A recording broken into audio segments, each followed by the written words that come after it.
Earth Debate Uncut and After Show. I'm your host Nathan Oakley, and if you are new to this channel, or you've not done so already, then be sure to subscribe. Hit the bell notification icon and join button if you'd like to become a Nathan Oakley 1980 channel member and keep up to date with the Flat Earth debate. If you would like to support the channel, there is a super chat that runs alongside each of these shows while they premiere, and there's also a Ko-Fi, Patreon, crypto and thanks button in the info box below the video.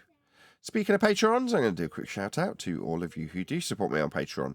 So, a massive shout of thanks and appreciation to Steve on the level, Thomas van der Zander, Kenna Bear, Gary Hughes, Measured Flat, Chris Wouters, Amish Battle Merch, Sensual Goat, Mitch Kennedy, Rod the Name Spurley, Todd Wazzle, Jason Hornsby, Christoph Fournier, Flat Earth Travolta, J Mels 24, Unimento, Iron 26, Endless, Golden McKinnon, Retro Bill, Level Playing Poem, Michael Kahn, John Kays, Patrick Gunnels, Banter, Mel B. Styles, Hairy Blade, Mobile Max 777, Rob W., Del West Watson, Unbelievable Productions, Blue Ridge Ranger, Abraham Mohammed, Skeptic 936, Texas Mike, Charion Cat, David Wayne Foster, and Dank. So another massive thank you to all of you for supporting me on Patreon. Now I will hand over to whoever is in Discord and Google so you can enjoy their dulcet tones while I set up for today's live show. Really? I got it from jail. It's a military cadence, yes. Yeah. Yeah, a lot of veterans end up in jail, Neil.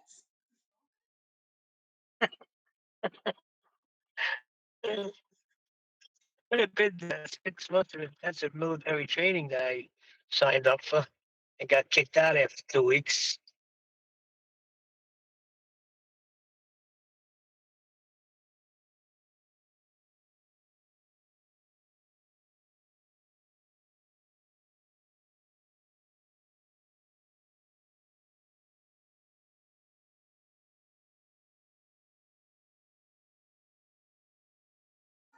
You could have been an upright globe believer, but you got kicked out. Now you're a flat earther. I hope this kid makes it in because yesterday on a job, I called him over because I was listening to the Ball Busters from Saturday. And I said, I want you to listen to this one. And I was explaining to him a little bit. And he looked at the other kid who was working with. He said, "See, that's what I was telling you about planes.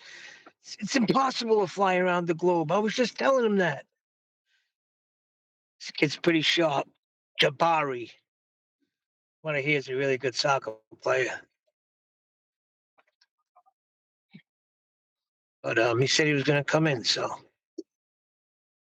Just so you know, Neil, when I was going into the military, you could do things like refuse vaccines. Now that's not allowed.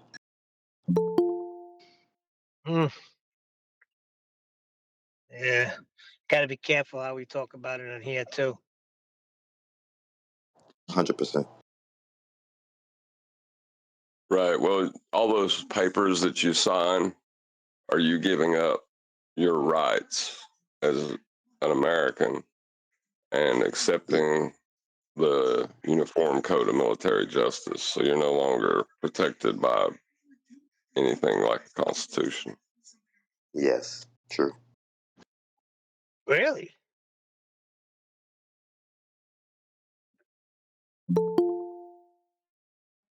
Makes Yes. sense. That's why they have separate police. Separate judicial system, right? That's how they can force you to take vaccinations. Which means they've got separate rules governing them, like John just said. In that case, the Constitution doesn't necessarily apply to you. I mean, maybe aspects are applied within the military courts, but ultimately, you've signed a contract and you've put yourself under a different jurisdiction, haven't you? Military. Hello, can you hear me? Yeah, nice and clear. Awesome. Yeah, they use the military for a lot of medical experiments because they can't say no. Right. My father swears that they did something where he wasn't able to have any females, claiming that shots that they gave him, because all my father could produce is boys. And he had this conspiracy that that's all they wanted to produce was men for war.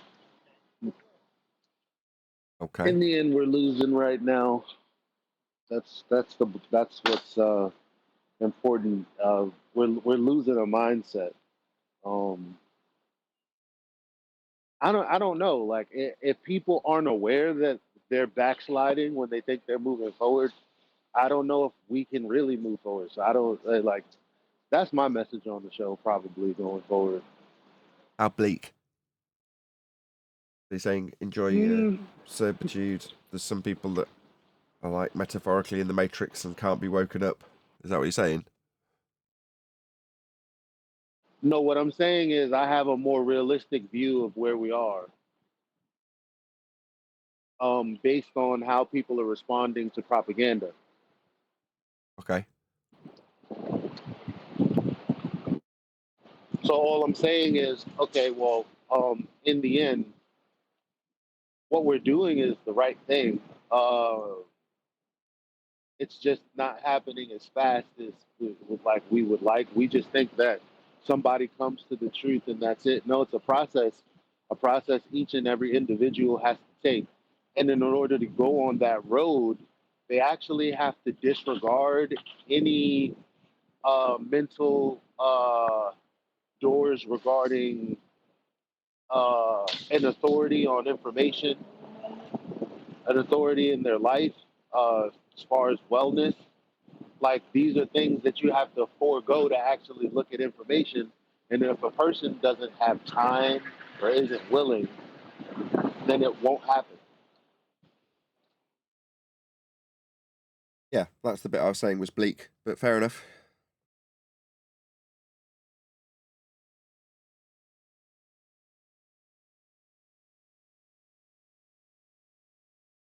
Are they worthy of the information for me to care if they understand it or not, though?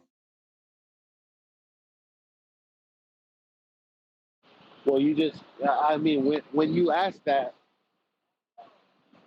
like when I'm saying what I'm saying it to the majority of people that I experience.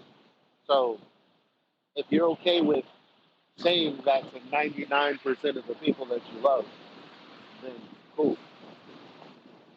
Because everybody's like that on some piece of propaganda or another.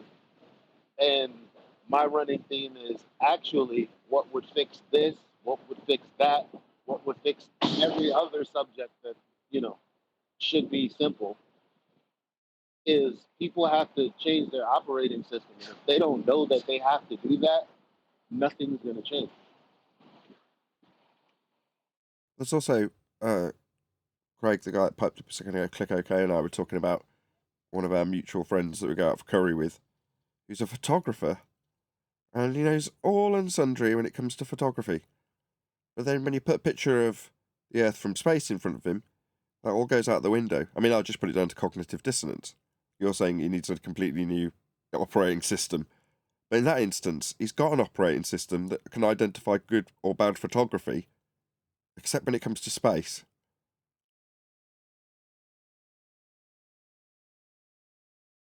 Does that mean that the underlying thing, see, that's why it touches every subject, because it isn't about photography. It isn't about geography. It isn't about geometry.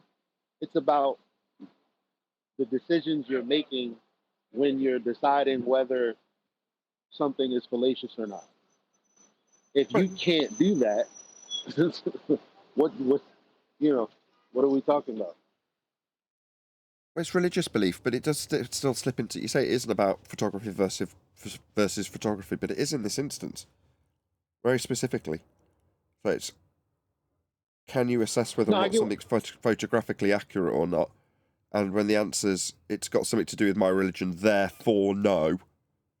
That's straight up cognitive dissonance, isn't it? But it's as a consequence of having a religious belief that puts you in that cognitive dissonance. Yeah, we agree. Yeah. Hey everyone. If you look at the ball busters from Saturday, paid NASA shell came in, and the first thing he said is, None of these people know anything about, no flirt knows anything about aviation, blah, blah, blah, heap of rubbish. And I replied back, I gave him a reply, but I gave him 2 replies. And the second reply was basically stating that whether he's an agent paid to do this or not doesn't really matter. Because even if he's not a paid agent to do this, even though he calls himself paid NASA chill, right? Kind of nearly joking about being paid. Sean Hawkins. I said, your behaviour, it's not paid NASA chill. I've actually spoken to him. It's not Sean Hawkins. Pretty sure it is. Paid NASA. Is it? I've spoken with him and it wasn't Sean Hawkins. Anyway, look, I'm not going to argue with that. Fair enough. The point is that I that won't matter with my point. The point is that I said to him, I said, whether you're a paid agent or not, it doesn't matter, because your behaviour as someone who is just basically an extremist believer is exactly the same as someone who is a paid agent. And I got no reply back. I think it's worse. It's like I agree with your sentiment, but I actually think it's worse. The zealotry of our opponents is worse than a paid agent. Because a paid agent, you know, if you were to say someone like Will Duffy was a paid agent, I'd nod along and there'd be very little for me to disagree on. Because he's sort of got this smug way about him that says, what happens is inconsequential, I'm going to plough forward with my motivation. Yeah? Whereas the zealots, they'll lie in a way that is obviously contradictory in the moment, that I just don't think a paid agent would do. They'd be trained not to do that. You know, to figure out a way around it rather than lose by contradiction or something like that.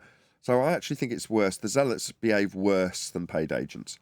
Because it like again, back to any job, if you're a paid agent, it means that you're doing it as a job.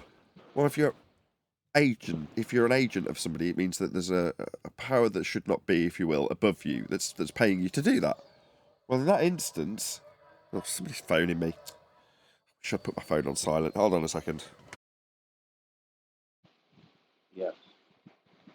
I do have a rebuttal to that.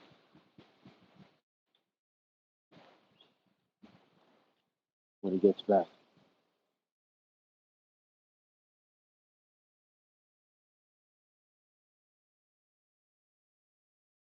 Stupid spam calls. Sorry. Yeah, when you've got a job, and even if you're a highly skilled, highly paid agent, it's not your passion necessarily, right? You're being paid to do it. So if I think back on any job that I've ever had when I'm working for someone else, the man, I've never put 100% effort into anything, ever. Now this, because it's my passion, I absolutely put more than I can really afford to do, to the point where I sometimes burn out a little bit. Yeah, I sometimes get the balance a bit wrong because I'm putting so much effort in.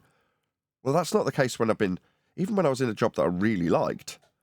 You know what I mean? If there was an opportunity to skive off, you know what I mean?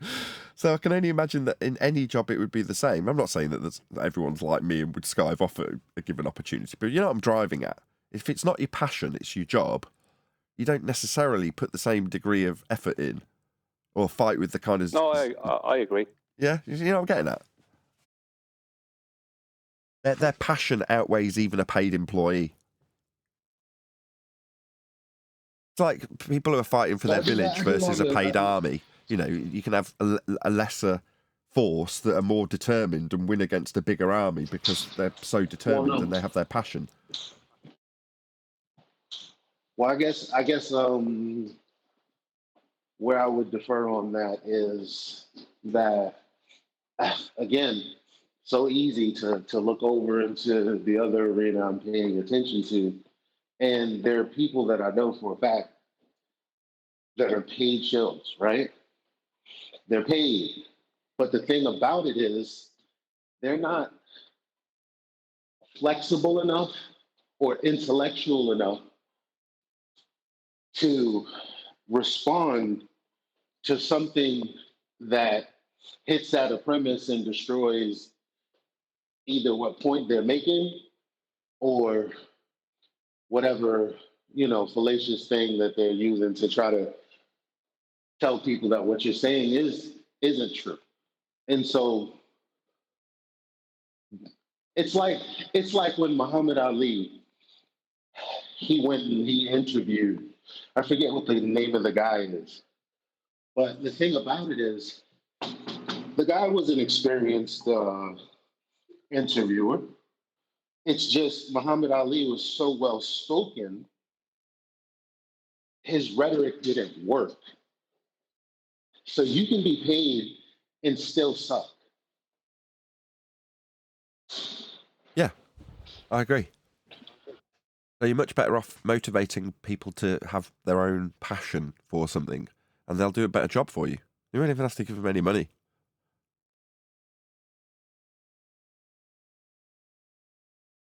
Just bring them under your spell. And they'll do your bidding for you. Yeah, exactly. But we're talking about the opponents here. In so many cases, I feel that our opponent's passion for this subject outstrips mine. I mean, I'm as passionate as you can be, but I do feel that, like I say, our anti-flat Earth counterparts, in some instances, have such a high degree of passion for their globe faith. It's quite surreal. It's not actually for the globe faith. It's fear that drives them. And they tell you what their fears are every time they say, well, everything would have to be a lie, or everyone would have to be in on it. There's a fear that's grasping it. Oh, and that is way more powerful than just wanting to share information. Absolutely. Well, they compel us with that technique with advertising and have done since forever. You know, the hell cell, the death cell, sometimes referred to, along with obviously the sex cell, where if you can appeal to your primeval instincts in terms of not dying, that is what drives and compels people far more effectively. So in this case, if you're right, and it is just the fear that drives them, then yeah, they are going to put a lot more effort and a lot more. They're going to be less willing to contemplate their actions, in the respect that when I said I will burn out a little bit because of my degree of passion, well, in the opponent's side, they'll push through it to their own mental detriment. Do you know what I mean? That they don't reach a point where they realise that this has become mentally strenuous on them. They just keep going. Well, you can see it with them over time with how they look. You can see that they are looking old or ragged, tired. You can see it with them way more than we are. You can see they're under way more pressure physically. Now, I mean, sometimes that's what you get when you have too many bad ideas. But you can see that they are genuinely under a lot of pressure, more than we are. Because when you know deep down that you're fighting a losing battle, but you're unwilling to step off, do you know what I mean? To get off that sinking ship. You know what I mean? It is the real fear is the acceptance that they have to get off that sinking ship. They won't accept that the ship is sinking. That's the problem. And they're saying the ship next to them is only paper mache. That's the problem. The good ship they can get onto. They can hold all the passengers. They won't get off of it and get onto that ship. Because it's a bad ship. They're sinking with the Titanic? Yeah, metaphorically. Ship on sea level, Brian, by any chance? Yeah. I remember that fear initially when we got here and started debating within subjects that I didn't understand, like the curve calculator when I first got here. I didn't understand the intrinsic nature of the Earth curve being derived from flat Earth measurements when you first look at it. It might be labelled as surface level, but you don't notice. And even if you do notice, you don't know what to make of it. You don't know that that's the Earth being flat by measurement when you see it labelled as surface level. So when I was in that position, it was that, could I be wrong? Am I going to be shown to be incorrect? This needs fighting about. And that was fear compelling me to do so as a new member of a flat Earth belief. But as time wears on and you realise more and more there's nothing going to change this, nothing's going to alter, you relax more. And then when you find, as we have in the last few years for me especially, you've got proof, you've got measurements. That's how the world is dealt with. And in order to accept that, you don't actually have to accept anything being anything other than it always was. It's always been dealt with in the same way. So there's no radical adjustment that's needed. Whereas on the opponent's side, it's not that there's a radical adjustment needed to take you off the ball. There's a radical adjustment needed to reality to keep you on it. And they exercise that radical adjustment in reality. Again, to their cognitive detriment, it must be mentally painful to process like these inconsistencies with the way that the world is actually dealt with. Like I say, for us, it's relieving. It's stress relieving when you go, yeah, that's how it's dealt with, and no apology is required. For them, oh no, it's only dealt with that because it's a teeter-tottering tangent plane on the bottom of a ball with a transposition into hell. You're like, that's mentally grinding and cannot be easy to cope with when you come to sleep at night, trying to wrap your head around the bastardization of a flat earth measurement to keep your belief intact. That's not going to relax you. Number one, you'd want to understand it in a way that in your mind at least squares that circle. And even when you know deep down, as Brian just said, it's not actually squaring anything. It's just it's a justification. It's a bastardization of an original measurement of the ground itself. Well, it's not gonna get you off to sleep at night. I don't even think about it. I mean, we discuss it in these terms while we're on the shows, and sometimes behind the scenes when we're doing phone calls. But I'm not sitting around worrying about, have I contemplated how Earth is actually measured today? Because there's a new problem from the globe that says it isn't, and shows that it isn't. It's not. There's not a day that goes by that I'm being presented with a curve measurement. It's never happening, is it? We dealt with that immediately, and it's never ever going to change. So life plods on for us, and it's, like I say, less and less concerning. Earth is flat. It becomes easier to say each day. For them, it's not the case. Anti-flat earthers, that is. But I think sometimes that what they want is to actually drive us as mad as we've driven them. But we didn't drive them mad on purpose. But they purposefully want to drive us mad with the way they debate. The level of, sometimes it is cognitive dissonance. Sometimes it's just pure dishonesty and kind of bitterness or ill will, where they just will not concede to something, and they want to go around in they want to go around in as many circles as possible, so it looks like they didn't lose, or even if it might even look like they actually won when they didn't. But they just want to drive us mad because we have driven them mad when they're trying to do it. They're gone mad. These people have gone, like a lot of these guys have gone crazy. Yeah, they want a way back into the Matrix. They're like Cypher. They've already wandered their way out, and they just hate where they found themselves. But there's no way back, is there? You can't be an ignorant globe believer once you're an anti-flat earther. There is no way back. You can't unsee what you've seen here. That's what they yearn for. I wish I could climb back up the hill and just be ignorant and know that I'm on a ball without giving it any consideration. Now, even for me, at the top of that hill is me looking at science at NASA videos going, something ain't quite right here. Even before I knew, it left me with an empty, hollow feeling. A very unsatisfactory outcome to each bit of research into the space that I thought was existent above my head. It never quite sat right. Even then. But even, as an anti-flat earther, they'd want to climb back up to that position of, oh, it'd just be nice if just occasionally there was a bit of uncertainty and I just got on with my day. I don't know. Climbing up a hill is exhausting. I just climbed up one now, and I'm exhausted. Why would you want to do that? The mental metaphorical hill of falling down the rabbit hole of flat earth as a flat earther or anti-flat earther. It doesn't matter which. Once you've fallen down that hill, you can't get back to blissful ignorance. You can't just be like the guys on the street that you meet in the bus stop. When you talk to random normie, when I talk to people on Omi, for the first 25 seconds that they're talking to me, they are in blissful ignorance of the deceit that the world holds before them. And that is where they want to be. The anti-flat earthers want to be that guy before I speak to him. That girl before I ruin their misapprehensions about the world they thought they lived in. But before that moment, they were in blissful ignorance. That is what the anti-flat earthers truly want and can never have. You know the guy, the Lower Lodge. Remember that guy, the Lower Lodge guy with big curly hair? Yeah, he's a great example. Yes, carry on.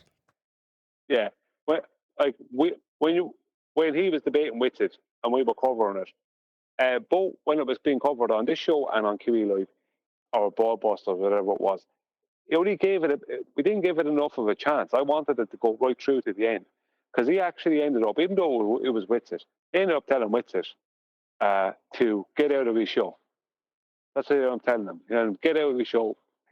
He telling him, get out of here, don't come back, and just give your socials and get out, get off my show, get away. Right? He literally couldn't deal with it. Witsit was just calm, and he was just losing it. You could see him getting agitated, and I'm more agitated and more agitated. Healthier. Literally, he looked unhealthier at the end of it than he did at the start. And he started looking unhealthier the minute he got into the topic. Started making him look unhealthier. And now he's ignoring it as if it didn't happen. You can't ignore it. You can't pretend you just didn't have those debates or you didn't make the videos you made. Feeling he's going to eventually just take the videos down or something. You know, he came into a topic and he is a great example. He's trying to just pretend it didn't happen. Literally.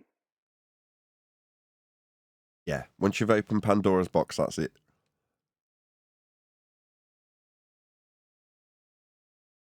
Doesn't matter if you like what you see inside, does it? Yeah, look, dude, I hate it. I wish I could go back and not see. I hate it. And then you can lie to yourself about it still being a ball. I still believe it's a ball. That's fascinating. You know what drives them crazy? When you tell them the globe is measured flat, they lose their mind. It doesn't matter. That's one of those few. Although I consider it to be the best argument, it's inconsequential to them, isn't it? It doesn't matter to them that it's measured flat. It's measured flat, but it's still a globe. It's measured flat because it's a really big ball. In other words, it doesn't matter what ludicrous extents they have to mentally go to justify how it's measured flat but still a ball. They will do it anyway. For me, like I say, that means I don't have to think about it. It's not like I'm going, 11 o'clock, finally get my head down. Thank God it's measured flat and I understand the elevation. I don't think any of that. It's not even crossing my mind. It's not a concern, is the point. That might be for some people who are less familiar with the subject, but as they're contemplating it, the contemplation will lead them to relief as opposed to stress. Right. But once you get to the point that it's measured flat, then they need to know what measured means. So make them define it just to see if they can, because I don't think most people can. Yeah, Right. It's calculated spherical, but it's measured flat.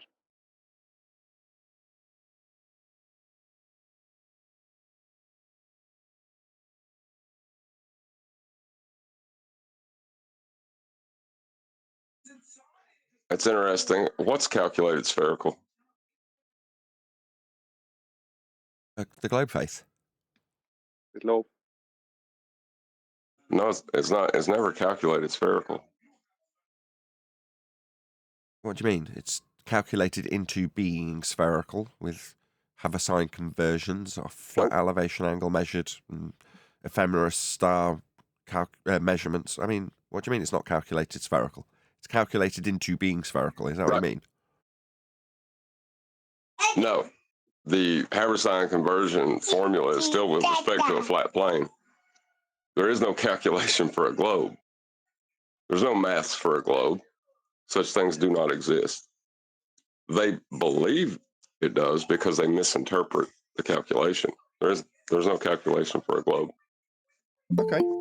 Interesting. Well, there is. They take they get their radius from elevation angles to Polaris. It's a back calculation of that gives them That the is- radius. That is a circle of equal altitude, correct? Well, no, because how they go about it is they're using the longitude, like longitude lines. That's how they get the radius. I think in the same way as if you've got like a really complex scanner, and you can scan an item like a Lego set, and then you scan it and you render it on your television screen, right? The measurement is always going to be a three-dimensional measurement, but what you're rendering out will only ever and can only ever be two-dimensional. So saying it was a two-dimensional calculation, like, well, you've got a 3D rendering within a 2D visual of a 3D item that's been scanned.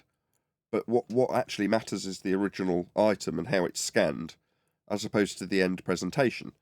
When it comes to the globe, you've got a flat measurement of flat angles that then mathematically give you predictions of orbital motions when you change those calculations of a flat origin into a motion that could be described as a spherical surface moving around in an orbital or elliptical motion.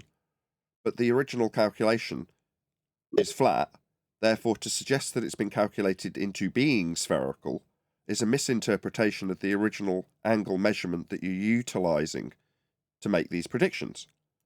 Therefore it's, as John describes, never actually calculated spherical.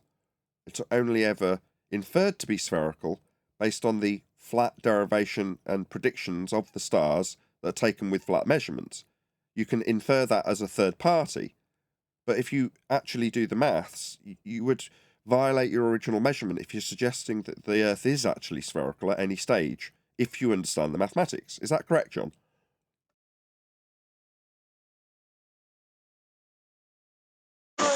Yeah, I think so. I'm not exactly. I have to think about how you just said that, but it really comes down to, are all the calculations done with respect to the plane of reference? Yes. Yes. So never a globe. Never a globe. Yeah. Not the calculation for the radius. They're That's flat. not. Flat radius. It's a flat radial value on a circle of equal elevation. It's not. Yeah, it is. Not. The measurement that you describe originally, the radial value, is only ever measured flat, isn't it? Not. And is it not? Not. Just tell me when. The meeting of the ends of two longitude lines, two opposing longitude lines, the meeting of them of their south ends. That gives them the circle. They then get the radius from that circle. That's not a sphere. That's a circle. That's a circle. Yeah, but that's not a sphere. That's the radius.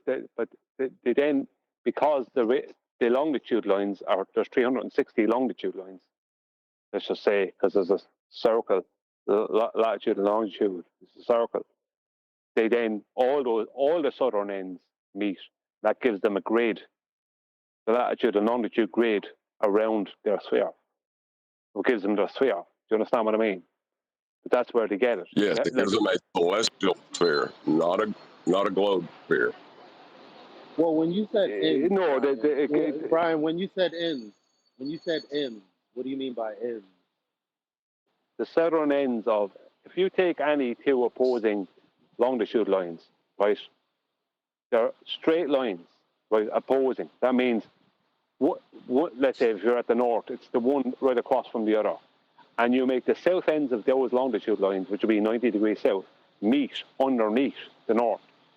That gives you a south pole. Right, now, but the radius will be the radius of a circle. Hold on, Eli. Sorry? I'm just stopping Eli. I'm trying to listen to Brian, and Eli's interrupting you. I'm trying to pay attention. The radius, as John says, that's the radius of a circle. But the radius of that circle is the same radius of a sphere of that size. They just make all the other southern ends meet. It's like they only have to do it with one, and that's how they do it. That's where they get their 3959 from. Right. So they have applied a spherical radius to the stars. That is Well, no, not the Earth. I'm still yeah, but it's asking not the something. stars. That's not what the latitude and longitude grid. I'm still asking something. It's the Hold on, Eli, you're rumpusing everyone. Just get out what you want to say, because all we can hear is the tyre squealing or train squealing or whatever is going on. Go on, Eli, say what you've got to say. Yeah, when you say at opposite ends, I'm assuming like distance is in there, and I'm just like wondering how to get like where the distance comes in. Isn't there a measurement in that? Yeah, there is. When you measure from 90 degrees north to the equator, that's in a straight line. You've measured a length of a longitude line of 5,400 nautical miles. When they extrapolate that outward, southward, right, that becomes 10,800 miles, nautical miles. Now, that's one straight line that's 10,800 nautical miles long. There's an opposing line straight across from that that's also 10,800 miles long. When you make the south ends of both of those lines meet underneath the north, right, what happens is you end up with a circle, and you'll use nautical miles to then get the radius, and then you'll convert the statute miles, and that gives you a 3,959. That's where they got the radius from. Yes, and that is their misinterpretation. Go on, John. Right. Their misinterpretation of the mathematics. You never used a curve for your plane of reference, ever. Hello, everyone. Good morning, everyone. Morning. Good morning.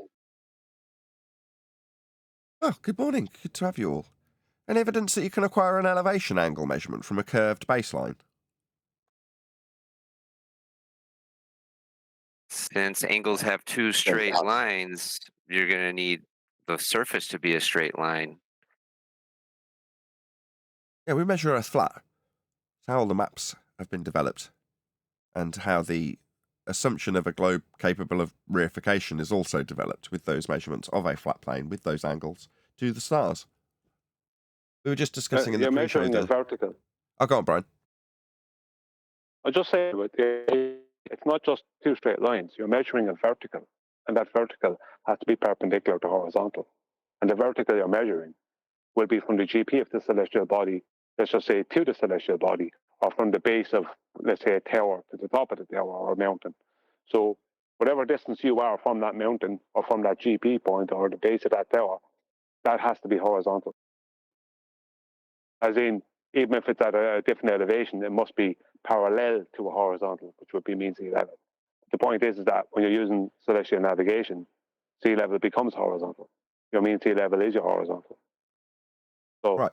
There's no, how can you measure a vertical and that not be perpendicular to a horizontal? It's impossible geometrically.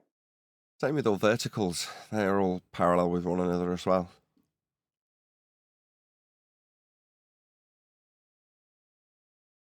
A parallel zenith. It's just a lot of people miss that point when it comes to elevation angle. It's not just two lines. It's three lines. Because the line that you're leaving out is the one that's actually being measured, the straight vertical. Because it's an elevation. So elevation is a vertical height above a horizontal plane. One of my favourite things. It's always a right angle triangle. Sorry? At the moment, when the argument goes to this and the opponent tries to lie and suggest that elevation angles have got nothing to do with the surface. Like, what the hell does elevation mean? You know, that intrinsically ties it to the surface. Like, elevation from what? In the middle of space. No, with respect to the horizontal plane of reference. When you get to the end of the point, I want to kind of engage the live audience with what we were discussing about the pain of our opponents in the pre-show. But carry on, Brian. Oh yeah, it's just that's the thing. Is they want to deny the right angle triangle for elevation when it comes to celestial bodies, but they want to use it when it comes to a mountain. Now, you're not using trigonometry with the celestial bodies. Can if you want, but you won't get the answer you're looking for. That's why you have to do it different. But the point is, if you're measuring elevation, then you're not measuring in 2 dimensions. You're measuring in 3 because you're measuring a height above a plane. Hey, Brian, I can measure an elevation angle to the end of a rainbow. Would that would mean the pot of gold could be there, right? And it's Well, GP. Well, it's only locally gold. Okay, the point of all this is in the pre-show we were discussing the fact that with time, as a flat earther, things become less concerning.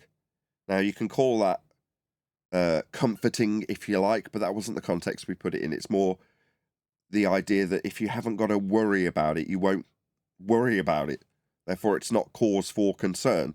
Whereas our opponents, the anti-flat earthers very specifically, not your rank and file average Joe Normie. Shout out to Goldie for gifting a membership.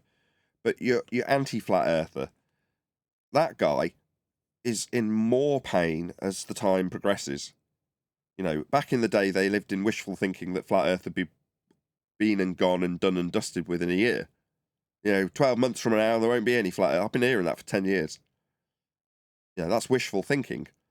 But for the people who actually engage with the discussions and the debates, it becomes more and more stressful to be an anti-flat earther. They've fallen down the same exact rabbit hole as us, but their rejection of the reality that they're faced with leads them in cognitive pain and often cognitive dissonance, where their current constructs that they form with things like photographs, as we were discussing it in the pre-show, contradicts the actual reality when photos from space are the subject of discussion.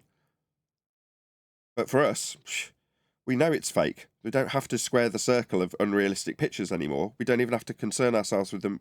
On this show especially, we very rarely talk about space beyond the it's fake, gas would be filling it. That's about where it ends. There's nothing more to say. Do we concern ourselves with the most recent fakery from NASA? No. I can't remember the last time I ever looked at any of it. Well, why it becomes easier for us than them over time, becomes more difficult for them and easier for us, is because when you first come into the topic, you're dealing with a lot of people on the opposing side who appear to have a lot of information and appear to know lots of things. And you don't realize until time goes on that half of what they're telling you, they have wrong anyway, right? They keep getting things wrong. They keep messing up. They keep on getting their facts wrong. They keep on coming out with big statements that are wrong. And so consequently, people start losing faith in them. They start going, well, that fella didn't know what he was talking about. I thought he did, but then this fella didn't know what he was talking about. And I thought he did as well, but he don't know. And then over the course of time, you realize that the ones that actually do understand certain things, let's say like your Ruhifs or whatever, that do understand certain things and will get a lot of their kind of, let's say, facts straight, they don't actually, even with all that, they don't have an argument. So Ruhif, as tricky as he wants to be, he doesn't actually have an argument to present. So it doesn't matter how good he is at maths or how good he is at geometry or how well he knows whatever part of physics, it means nothing because he doesn't have an argument to present. And that's what happens on our side. Right. We end up realizing that they don't know what they're talking about most of the time, and we actually do have an argument. Exactly. They don't. So when it comes to Ruhif on McToon show with our resident guru, John, his approach to John was to rumpus him. Because what else have they got? It doesn't matter how good they can present here's 20 minutes of I'm really good at maths. But the moment a question comes about the flat earth that's needed for them, it descends into rumpusing almost instantaneously because they don't actually have an argument. They've got subterfuge, and that's it. 58 people watching. Please share the show if you've not done so already. Massive shout out to all the regulars who are always smashing the share button.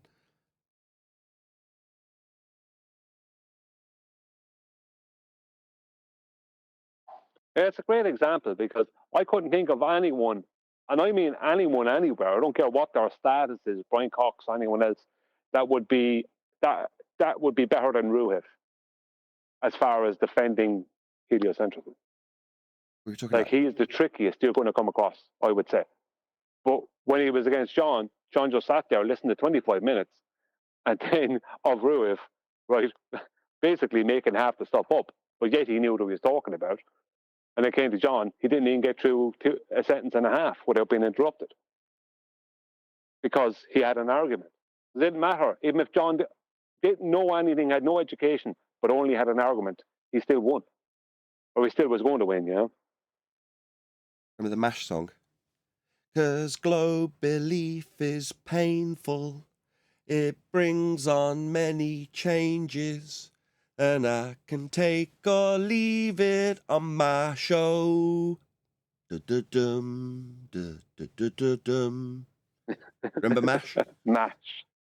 Yeah. It's depressing. I won't mention the S word, but in some instances I do concern myself. As much as I like to profess to having limited empathy for our opponents, sometimes I do think about it, as in I do have empathy, I'm lying. And I think these people are on the edge, and that can lead to consequences, let's just say, without using any particular S words. You know what I'm talking about, I'm sure. Yeah, you know, they can shock you, like Buck Sodbuster. He got me the pitch data. It's like, he didn't have to do that. He could have hit it. You know what I mean? Why did he decide to do that? I don't know. Maybe he'll get a hard time off his own side for it, but I mean, I think he just thought that there was no. I think he just thought maybe that nothing could be garnered from it or something. I don't know. He was just interested, actually. He was just actually interested from what you've been saying to me. Number one, he's probably interested in your take on it. And number two, sometimes people's confidence is so high in their faith that they think, no, nothing that I present could possibly alter that because it's correct. We had that more 5 years ago where people would just off the cuff present us something. And there was also the shills of the world like Rumpus that are out there telling you that things like sextants only work on a globe, just outright lies to throw you off the scent.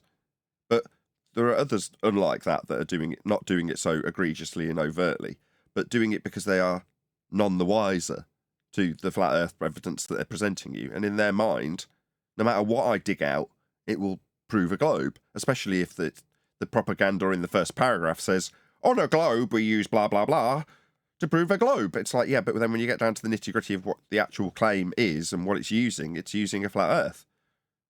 But you just didn't realise it because you're a headline reader. You read the word globe and automatically assumed that this would back your claim, not realising that there could be a layer of propaganda on top of it. But you're not vigilant enough to, or fastidious enough to actually read past the first frigging paragraph. Well, I think what's happened. But Brian, then John. Okay, I'll keep it as short as possible. I spoke with Buck Sodbuster after the show, just through email. Now, he wrote me an email, and I wrote him one back, and I didn't check back in yet if he replied.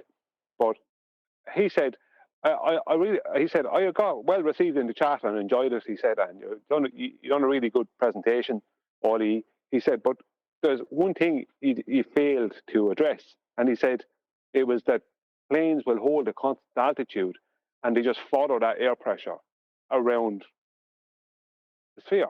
And it's just like, I know he's not telling me a load of rubbish. What I mean is that I know he's not just saying that. He's actually thinking that. And I told him I actually addressed that in the presentation. It was addressed. So you still, if you have to do that, it means they still have to pitch below, or that you'd have to pitch. That's still following the circle. So the geometry doesn't change. You still have to pitch below horizontal. But like, maybe he was busy while in the chat. Maybe he didn't see that part of the presentation, but it was pretty clear. Like, I think that sometimes that some of them, they're not paying attention to what we say. It's like maybe they just shut it off. No. Yeah. That actually goes into my point, Brian, because what it is like, you remember the dancing bear? You have the white shirts passing the ball and the black shirts passing the ball. And the flat earth believers have been counting the white shirts, and the globe believers have been counting the black shirts. So them two are having a completely different conversation than what we are having. They don't know how to respond. Either side doesn't know how to respond to us because we're pointing out the dancing bear. Yeah, very true. they're not listening enough to be able to give us a proper response. I think most of the time. It's back to Eli. Eli is saying that it's being processed with Ubuntu and we're running on Windows. It's just not working correctly. So it's in one ear and out the other. It can't process. They can't process this information like this on screen, right? We talk about the horizontal plane of reference being inside the sphere and the sphere being the protractor. Is that sentence going to process it in the mind's eye of an anti-flat earther? No. They just look at the picture and go, globe. There's a globe in it. Oh, look, there's a globe. So it's a globe. No, we're pointing out how the measurements work within the globe because the globe is effectively a glorified protractor. The only mapped spherical bit is the perspective representation of the angles to a flat sky over a flat ground that can be made into this view for the celestial sphere. But you're still on the flat plane that's sectional in this view. What's heard by a globe? A globe picture. Picture of globe, therefore globe. That's what the globe hears. They're not hearing any of it. It's in one ear and out the other. It doesn't process. They need a new operating system. On Bev's show, just very quickly, John, on Bev's show a couple of years ago, they had this saying that they would say, it's just his globe, because no matter what was presented, all they got was his globe. That's all they got every time, no matter what was presented geometrically. His globe. You know what I mean? It's like a jerk reaction kind of sometimes. Go on. Yeah, well, I was going to just give you examples where you tell them about flat Earth elevation angles, and they go, yeah, therefore it's a globe. It's the globe turning through those angles of the latitude. You're like, what? So you're now twisting a protractor that you think the globe is with you standing on the outside edge of the protractor? Yeah, because it's a globe. Like, no, it isn't. But the way you're processing this is, no matter what I say, if you strap on the words, therefore it's a globe at the end of it, or even repeat the flat Earth evidence back to me and say, therefore it's a globe at the end of it, in their mind, that works. That's okay. That's cool. Because we measure in the middle of the globe, we've got a globe to be in the middle of measuring from. No, we're not in the middle of anything. We're on the surface measuring. No, we're inside the globe, therefore globe. That's how it works when you're in a globe. We're not in a globe. We are, look, it's right there in the diagram. Therefore, we're on it. Therefore, globe. You're like, no, we're explaining how your globe gets created with the flat Earth measurements, and all you're hearing is the end result after the calculations and extrapolations, ignoring all the measurements and hearing the word globe at some stage in it. Even if I say the globe's therefore a protractor, they hear globe and go, there we go, it's a globe then. No amount of explanation is ever going to sink in. Well, I'm laughing, but it's true. I mean, it's true no matter what you present. It's, if they do listen to us at all, like if you go in and look at some of the comments on the Ballbusters forum the other night, hey, when you go in and watch that on Saturday, see the comments. There's only a few comments there from ballers. One of them is your man Payton Shield. The other one is from Steve, the lad Bucks Buster. And then there is another lad, again, who has something to say. But basically, it's like, with the exception of Bucks Buster, it was like, you don't know anything, they're all wrong, you're all wrong. That's it. So it's either that, or just at the end of the conclusion, just go, perfect globe proof. Yeah. You know what I mean? Exactly. It's one or the other. Yeah, exactly. The justification, it was on one of them, it happened recently in one of the Omi videos with one of the, general globe-believing normies. And everything I explained to him, his reply was, well, that means it's a globe, right? Because I'm saying, I start off by explaining, well, I can tell you where the globe came from. Well, you measure the Earth flat with these angles, and then I take him through the process in a very basic way of how you get to a globe. And his reply is to say, well, does that mean that it is a globe then? I'm like, okay, well, you've picked out the bits of my sentence where I've described creating the globe mathematically, and are asking me does that mean it is a globe then? Because if you say yes in this point, I'll be happy, because that means it is a globe, even though I've explained to him we're measuring Earth flat to get to this globe. If I answer yes, that person will leave happy. All right, I knew it was a globe all along, and this affirms it, this flat Earth measurement you've just explained to me. You say that does prove we're on a globe then. Yeah, that's that. If I was a deceit and a charlatan over the last 300 years telling you that would be the case, then yeah. If I was Ruhif, I'd be saying yeah, Us measuring a flat Earth with angles to the stars and projecting them into hell through a protractor called the globe Earth to the angles on a spherical surface that's created in the sky that was measured flat also, I can say that yes, that does mean we're on a globe, sir. Yes, that's correct. But I'd be lying, wouldn't I? But that's the world we're faced with. People who will literally say yes at the end of that complex affirmation of flat Earth measurements. They'll say, yeah, that does mean we're on a globe. No, it bloody doesn't. It violates the measurements that you took in the first place. But in your mind, figuring out how those measurements were originated on the surface that was curved, therefore can't be functional, therefore put it in hell, is the reason we're still on a globe in the case of Ruhif. Like, you should know better. But like anybody, like the guy we were discussing in the pre-show with his excellent understanding of photography, doesn't matter when it comes to looking at pictures of the globe, because that affirms his religious belief. Therefore, pictures of the globe are good. Doesn't matter what errors I might have seen with them with a critical eye in terms of photography. This is something else. This is affirming my religion. Measurements in hell affirm my spherical belief. Therefore, of course we can get measurements in hell.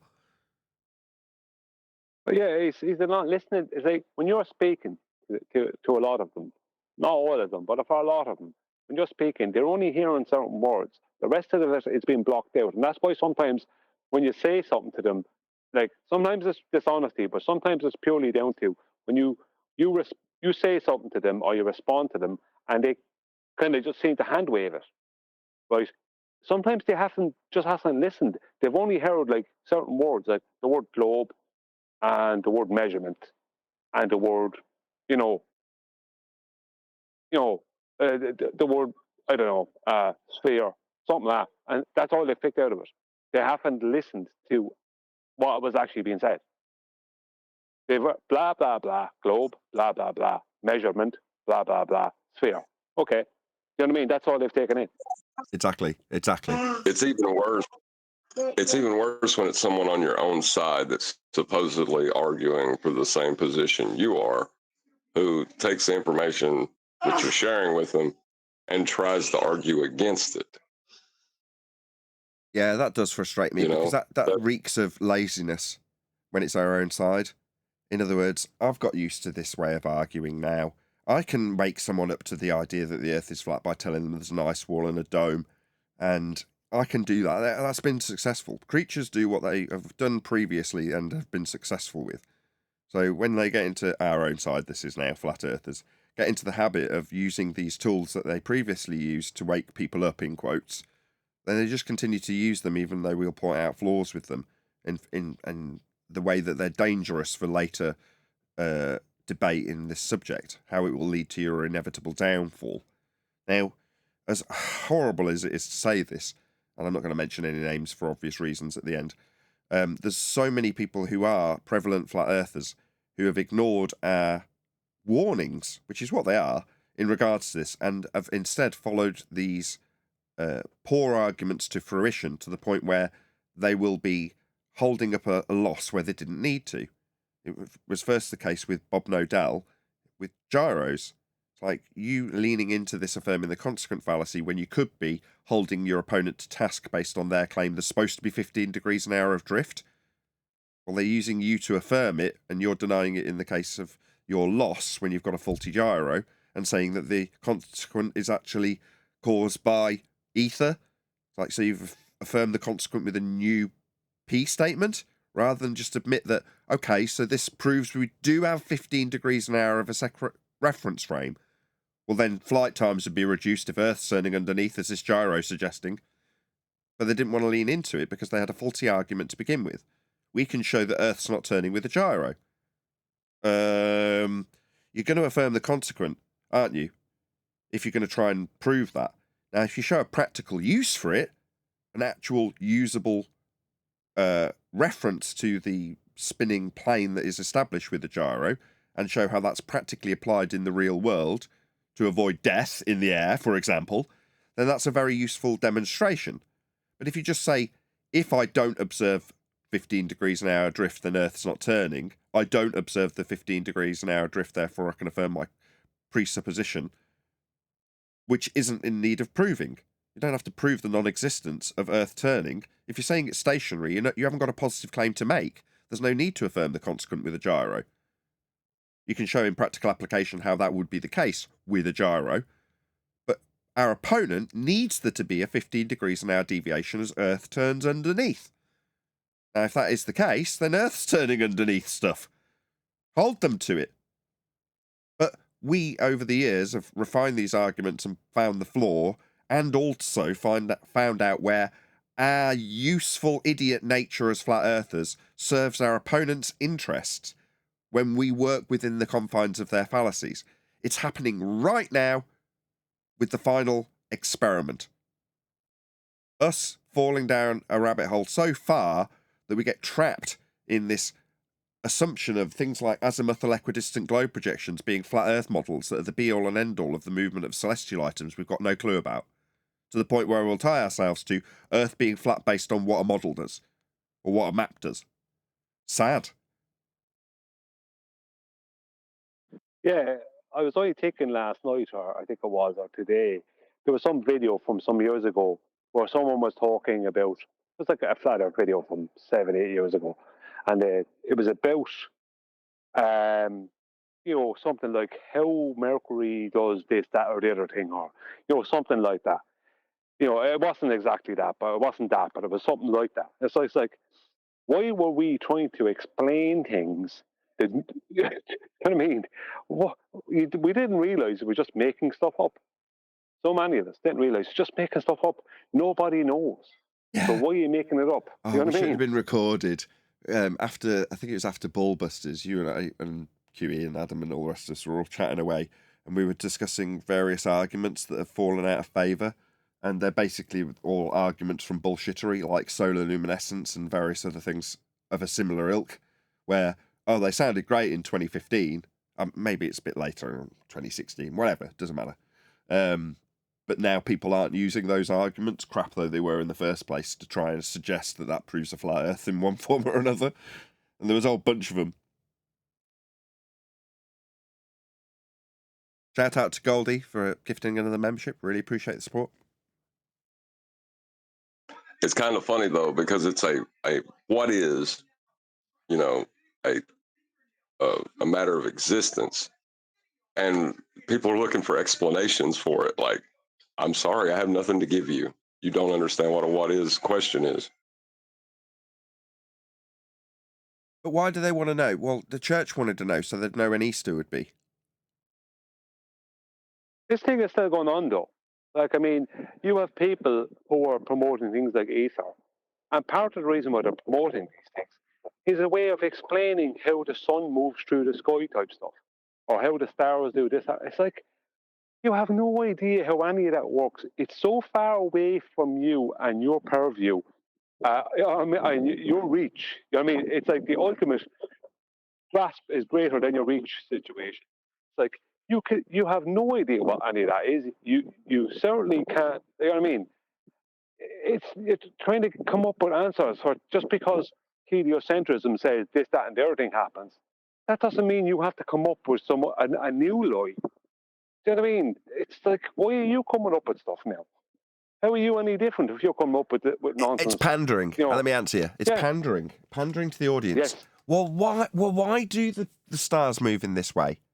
And if you had a certain amount of humility, you'd go, I don't know. But they can't. They don't have that level of humility. They're suddenly put in a position where their authority is granted. So they utilise it with bullshittery. You're like, just because someone's asked you, what's the moon, doesn't mean you've got to give them an answer. You can say, I don't know. The problem is that they go, well, if I say I don't know, that person's going to suddenly question my credibility. You're like, well, if they lack discernment and you having an inability to answer a question you don't know the answer to them lowers your esteem in their credibility, mind's eye, then so be it. That person's dumb.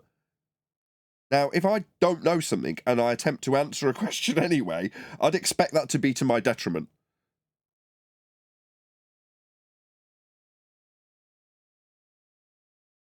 Not to others. And it is. That's why the piece of nonsense is so prevalent in this topic, because the opposing side.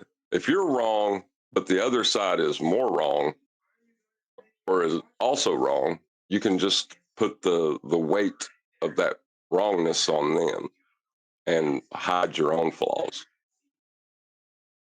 Yeah, they try and trap me into every time I end up in a debate. It's almost every other time. They'll try and foist my claim about the sky onto me. Well, what is it? What is the sky then? What's the dome? What's holding in the gas pressure? You're like, I haven't made any claims about this. The antecedent consequent relationship that is gas pressure and the need for containment is what it is. It's not a positive claim. It's an antecedent consequent relationship. And because I state that antecedent consequent relationship doesn't automatically mean I'm making a claim about the sky. In fact, quite the opposite. It's overcoming a claim that is fallacious about the sky made by our opponent. But I can understand that once that's been dealt with, that garbage that someone's just made up, it doesn't mean that I'm suddenly the arbiter of the understanding of the sky. I need to bullshit about ether. Like, so, okay, you've undone the powers that should not be in their wisdom about it being a sky vacuum that they bullshit us with pictures from space. Okay, well, what is it? I don't know. Hold on. You can't just undo someone else's entire religion and then say you don't know. Yeah, I can. Because I don't. I know what it isn't. That doesn't mean that I'm suddenly going to be the arbiter of what it is. Because I've debunked what it isn't.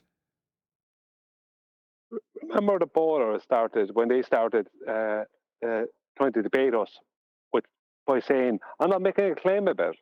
No, this kind of stuff. It's like, no, you are literally promoting heliocentrism, so you are making solid claims. I mean, you know, this kind of thing where they would say, I didn't make a claim about the horizon. It's like, you did. The minute you tried to promote heliocentrism, you were directly making a claim about the horizon. You know, it's like they were treating it as a tactic that we were using, but we were saying we're not making a claim about it. And maybe up to a point with some of us, maybe it was a tactic in debate by saying I'm not making a claim about it, so that way you're not held to it. But the thing about it is that a lot of the time it was just honesty. It's just like, I'm not making a claim about it because I don't know. I don't have a claim to make. I don't know anything about it. How can I make a claim about what the sun is? I have no idea how to. I don't know what it is, and I don't know how to find out. Yeah, much to the frustration of our opponents. It's their religion versus you not knowing. And once you undo their religion, it's like you don't have to suddenly think you're going to lack guru status because you haven't got an explanation for something that previously did. You know, and even divining the motivation of why people might feel the need to ascribe an explanation to where there isn't any. That's human nature. People want an explanation for everything. And I don't decry that. I think it's wonderful. Yeah, we should find out what the sky is. Maybe one of us will find out. But if we're always under the apprehension that it's something it isn't, and therefore too difficult for us to ever explore, then we won't ever explore it. More importantly, our focus probably wouldn't be on the sky, but for the fact that we've had our attention placed on the sky. Yeah, there will always be a certain amount of mystery about what the sun is and what the moon is and what the stars are, or why the sky at night is black and the day sky is blue. Those questions will always probably be there. But in terms of what can we actually discover, well, we discovered more land, more territory as we expanded our known plane. Well, that actually bore fruit and bore resources and people, new resources, new lands. That's what we experienced up until the point that we had the globe foist upon us. Now there's no, you're not going to find anything else, and let's look to the sky for resources. It's crazy. So after you relinquish the idea that where we previously found resources out towards the horizon, we should now look at the sky after we know that they bullshitted us about having resources in it. Once you know that there isn't, and then they're never going to come back with moon rocks or Mars rocks or colonize a light, you go, okay, but for the fact that they told me I needed to have attention in the sky, do I actually need to have any attention in the sky? Now, it might have some useful time tracking information, because a lot of the time concepts that we've derived have come from the sky items that we track to give them those concepts and conventions. So yeah, definitely, there'll be some useful prerequisites to the time conventions that we already use. So in that way, you could say it's a regression, you could say it's a progression. It doesn't really matter. But beyond that, How much further does my fascination in the sky actually stretch? Perhaps not very. How high can you go? This high. Okay. Well, beyond going higher and seeing more black and the land being lower below you, what would be achieved by going higher? Is there any resources up there? Are we going to get there and suddenly find gold? And mining rocks capable of giving us... No, we're not. Never. It's garbage. So therefore, the fascination runs out, doesn't it? We're told our entire religion was, for everybody here, a world of sky vacuums and vast distances to rocks and planets and life and intelligence and technology and all the things that go along with it, all as we stare up. Once that goes, give me 3 reasons to look up. You know, you'll be struggling pretty quickly. Because there's no fascination there once we've been told to be fascinated in it. Once that's taken away, we've got stargazing and the motions that have given us some of the conventions, which might regress. But that's it. Meanwhile, we found lands, we mined them, we found new people on them, and then we stopped.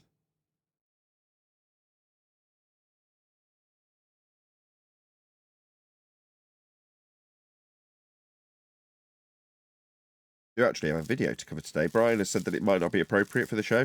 As you're here, Brian, you might as well tell me verbally you shared it about there being 2 suns. But it was the concept more than that, Ness, because it's talking about a second sun. There's other conspiracy type websites, channels on YouTube and other places talking about the same thing, that there's actually a second sun. And just to give not so much validity to it, but just to point out something, some years ago, back in 2016, an astronomer, I think it was 2016, an astronomer came out and said that there is a second sun and that NASA know about it and they're not saying nothing about it. And he was kind of very livid about it. Now, I didn't hear about him after that, but he said there is people out there that do know and are in my field that know about it, but they're not saying nothing about it. So, it's like, I'm kind of wondering, is there a second, let's just say there was, right? I'm not saying there is. Let's just say there was a second one. And it has a second cycle. And that cycle will allow it to do something at a particular time of this year. And then that allows people to video it doing that something. Basically, a Chinook sun, right? But it won't do it next year or something. You know, that kind of way there could be a second, another luminary that the everyday person is not aware of. I don't know if it's possible. I don't know. I personally couldn't prove there's only one sun. That's all I say. But that doesn't mean there's more. But it doesn't matter. I was just throwing it in there as I found it kind of interesting because I was waiting for this. Should we have a listen? You can if you want, but I don't know if it'll suit the show or if it's worth a listen. I'm intrigued because just by pure chance, Craig on the panel was saying that when I popped down earlier to ask about Wi-Fi issues that I've been having that are causing the computer to go wonky when it's connected. So he's made a suggestion, and we just happened to get chatting, and he happened to mention that it might be the case that there's a second dead sun that's causing eclipses. Pure speculation, obviously, but it was just fascinating that you then suggested this video, which is why when I read it, I'm like, oh, maybe we could cover this today, as it's literally within 3 hours the second time I've had reference to it from 2 different people. It's funny. May I say something? You can. I just let me do my call to action. So in the chat going by now, we are going to cover this video. So the channel is called WoodwardTV or WoodwardTV. So please let him know at Nathan Oakley 1980 sent me. Just tell him that we gave him a response. We will cover it shortly. Go ahead, Eli. So I just wanted to say that I think there is a phenomena. And aside from that, like, there's really nothing else you can say. As far as what Brian said about, like, maybe this thing is, visible at some point this year, maybe it's not next year. I think this phenomena happens, like, at certain points during the year because of the angle of the sun and your relationship to it. But there is a phenomena where you see this if you take, I don't know, even just a phone camera or some kind of what do you call it? Something that blocks out light. What do you call that? Filter. Yeah, filter. You can see like a small little UV filter. a small circle, like at the 2 o'clock position next to the sun. Like I've videoed it myself because I saw it in a YouTube video when I first got into flat Earth after I met you guys. That's why I started talking about the sun, like well, I'm not going to bring up what I say about the sun, but whatever, right? And there's this guy that pointed it out. He was using his sunglasses to look at the sun through his camera, and you can see this thing on the side of the sun, and it wasn't, a solar flare or a filter flare, whatever they call it, glare or anything like that. And I couldn't Okay. see that until about 6 months later. But the reason I was looking for it is because they took the video down after it's been up 3 years. I had mentioned it in 24/7, and the next day the video was taken down. Okay. Well, let's have a listen to Woodward TV and see what it's Just got to before say. you start it, what Craig said is interesting because there's something I didn't say myself. But when I was going through the solar eclipse from 2017, and I picked out images, and I used all different filters from 3 different softwares. And what I actually saw, and I got photos of, was something that looked more like what they showed the sun to be. Because it didn't represent the moon. Now, I can't say it's not the moon, but I can't say that for definite. But I could say 85% that it's not the moon. Because what I was seeing and what I have the photos of, it just didn't represent the moon. All the patterns weren't there. There were patterns that weren't on the moon or aren't on the moon, and the patterns were more akin to what you would see with the sun with a solar filter. The moon has something next to it too. Got a screenshot of that as well.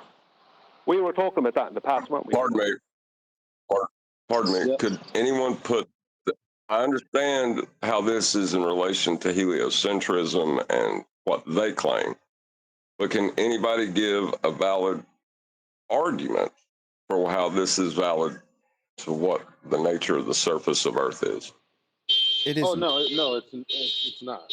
It isn't. The deception that they've utilised to create an idea and an impression of a world that is spherical with those flat Earth measurements is also used in a predictive capacity, to suggest when things like eclipses will occur through occultation in the heliocentric model. Now, when you directly tie the extrapolated globe Earth heliocentric mathematics from the original measurements of a flat plane, you could say that those original flat plane measurements and the predictive capabilities that are offered through those mathematics can be attributed to a flat Earth, because that's where their origins lie when you make these predictions. So, in a very loose manner, with 3 or 4 steps, I can take it back to a flat Earth. But what in reality, the reason we'd be looking at it is because heliocentrists assume that a globe Earth in a heliocentric orbital motion and occultation of these various different orbiting bodies, physical in nature, and their occultation are what create these effects, predicted in a time manner through their majesty of the globe Earth model that's derived from flat Earth measurements. Does that make sense? That's why we're looking at it. But no, we don't have any association that we would say this eclipse proves a flat Earth, because we wouldn't do that. Yeah, right. I just wanted that to be made perfectly clear. Yeah. Okay, well, let's have a listen. There is something that is coming upon the earth, something that several of us have been discussing for quite some time. Let me just start off with this, because many of you may have not noticed, but several news sources have been covering it. Firstly, right, you need at least 2 inches between you and your mic. Put it off to one side. You've got 400,000 subscribers, right? The least you can do is learn how to use a mic properly. All I can hear is plosives and wind noise because he's literally got his lips against the microphone. Let me just give you an example here. A strong geomagnetic storm could produce northern lights farther south than usual early Monday morning. Charged particles crashing into Earth are expected to create strong... So grating. I'm sorry, I should be paying attention to what he's saying rather than listening to the horrendous audio quality and plosives. Get a pop filter, move your mic an inch away. What's your problem? I've said it twice, I'll try and ignore it. Solar storm conditions early Monday morning, prompting a geomagnetic storm watch as the northern lights could be visible farther south than usual. Again. The SWPC, the Space Weather Prediction Center, is predicting the northern lights to be visible after midnight through the pre-dawn hours Monday across much of the northern U.S., as far south as Iowa, Illinois, Indiana, Ohio, Pennsylvania, New York, and Massachusetts. Go and look at them. If you get the opportunity to go and see them, just do it. Right, book time off. Hope that you get a clear sky. Because it was majestic when it happened here unexpectedly. And my wife just told me it was being announced on Facebook, and she was like, oh, the Northern Lights are over us. Oh man, you should have seen me. I bolted out of the house quicker than you could possibly imagine the moment I heard. So, and I'm glad I did. So if you're in one of these regions, this only came out 9 hours ago, and we're live right now. So if you're listening to this, make a note and see if you can go and witness the aurora. It's one of the few times that I really was sad that I'm colourblind, because that particular bit of the majesty was definitely robbed from me. Now, how many times have you heard this, folks? How many times this year have you heard this?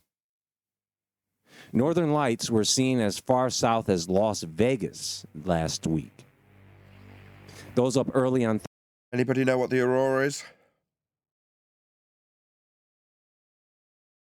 Nope. You better not be making claims about it, or somebody's going to crack your head. I guarantee you. Well, I'm man, you're way ahead of me.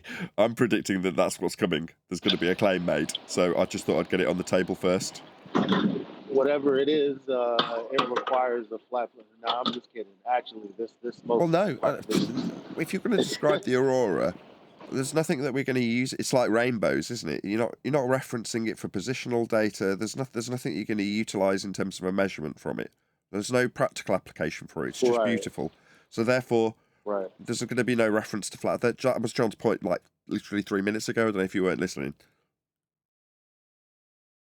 Thursday during last week's strong geomagnetic storm, we're likely surprised to see northern lights in parts of the Northwest and across the northern U.S. So they attribute it to a geomagnetic storm then?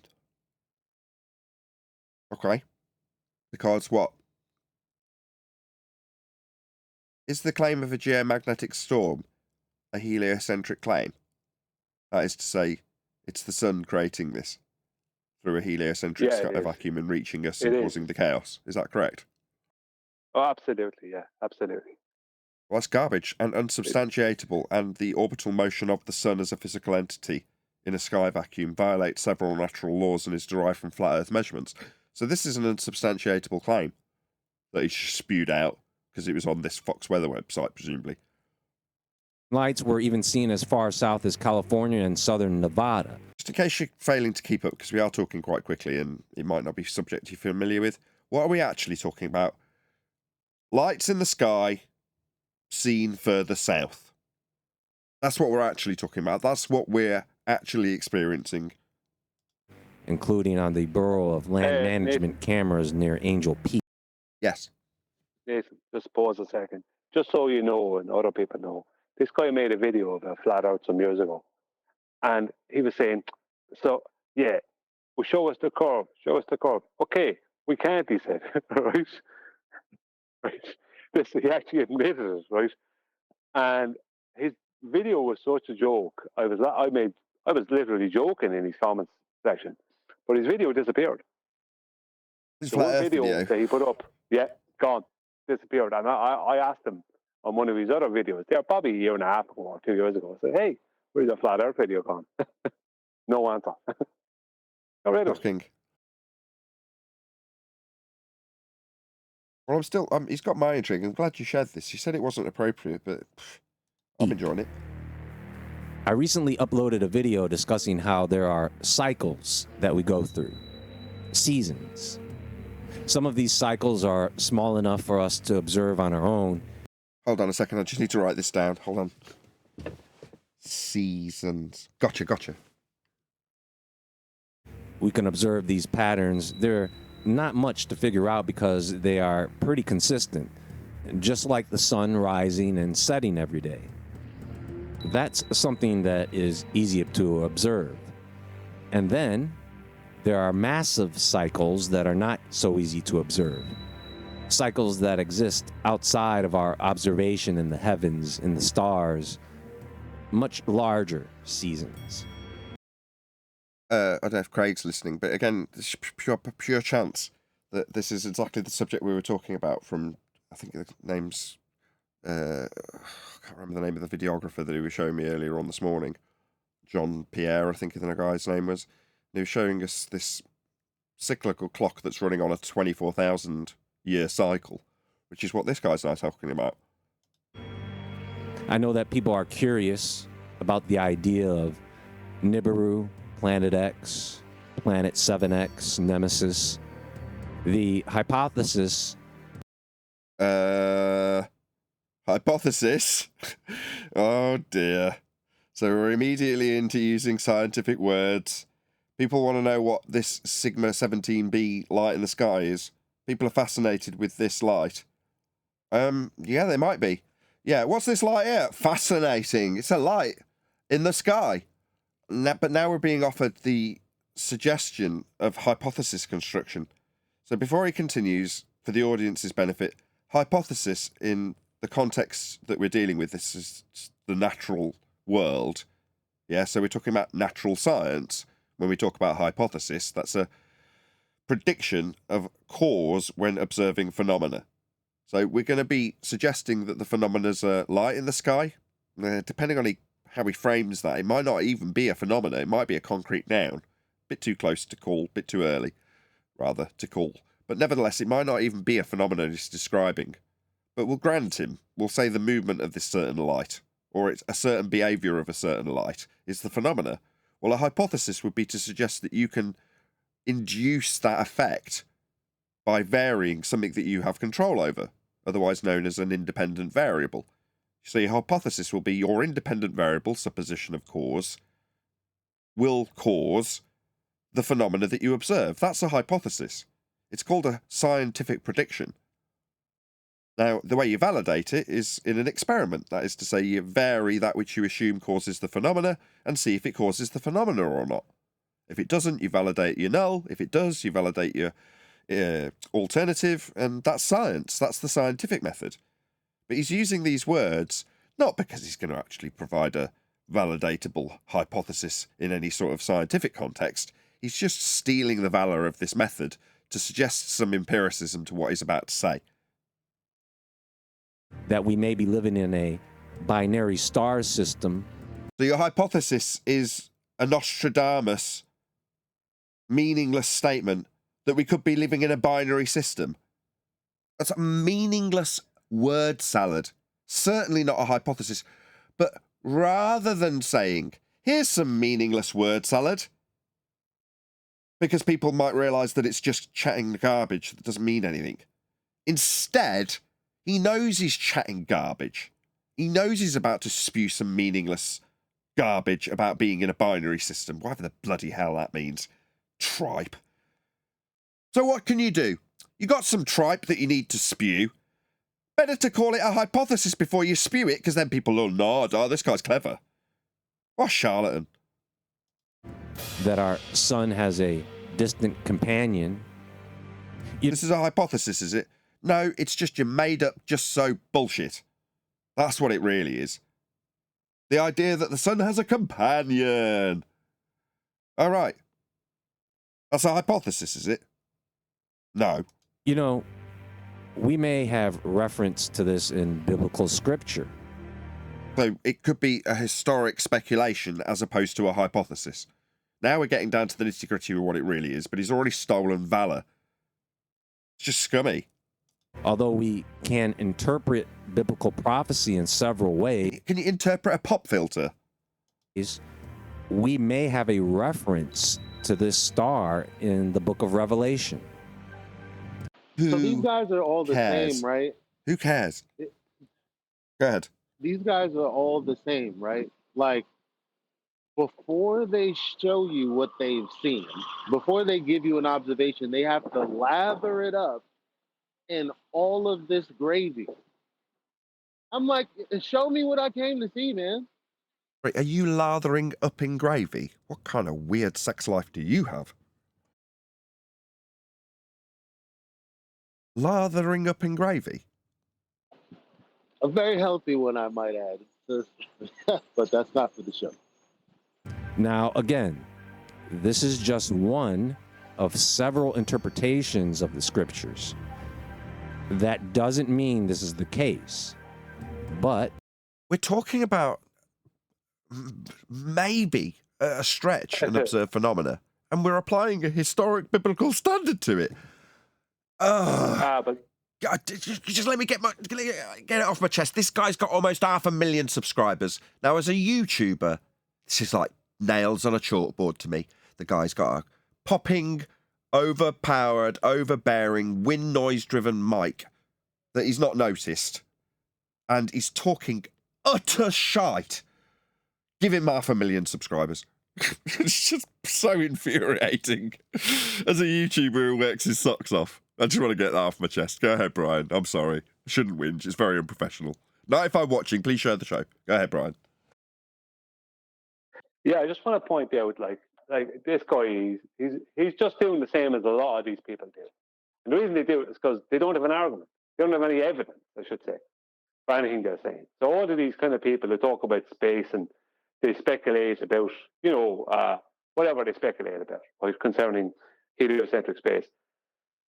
What he did there is he used the word hypothesis. He spoke about it colloquially, but because he used the word hypothesis, it instantly gave some scientific valor to it, right? But then he brought up the Bible, which is nothing to do with a hypothesis. And now he's after taking a step away from the Bible that he brought up because there could be several interpretations of the same thing. So it's becoming more and more vague and spread out and unconcentrated. You know what I mean? Yes. Is it the Texas sharpshooter type situation? It started off by greasing the skids, and now he's just diluting the evidence he's actually presenting. Yes. This is one interpretation that you may or may not agree with. And that is that we may already have a name for this second star. According to Revelation chapter 8, verse 11, the name of the star is called Tony. Wormwood. What? Oh, it wasn't Tony.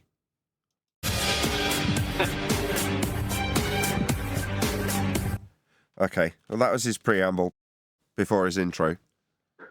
So funny.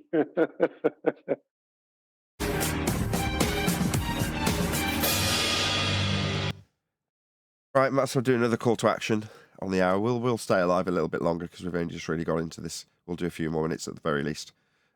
Here's a link to his channel. Please let him know at Nathan Oakley 1980 sent me.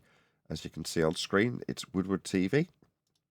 And yeah, please don't give him any crap about his plosives and popping mic and lack of pop filter.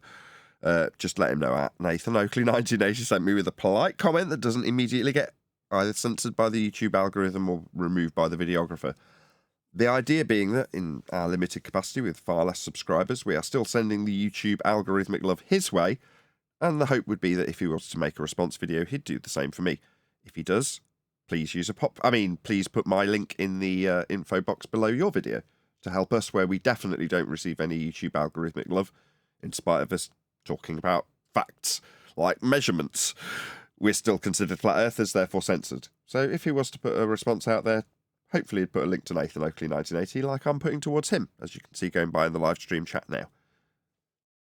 And hopefully that's bought enough time for some of you in the live audience to actually do this. So in a couple of previous live shows that we've done, people have not actually affirmed that they're actually going to do this. So people, if I do it 2 or 3 times, might actually think, oh, bloody hell, he won't shut up until I've actually gone and done this, because people are checking. So please do it if you are in the live stream. There's 101 people watching. Woohoo! Thank you very much for sharing the show. But yeah, please go and actually do drop WoodwardTV a link and let him know that Nathan Oakley 1980 sent me. We responded to your video, Revelation of the Second Son. What's with the lowercase? Revelation uppercase of the lowercase second son uppercase. Give him 400,000 subscribers.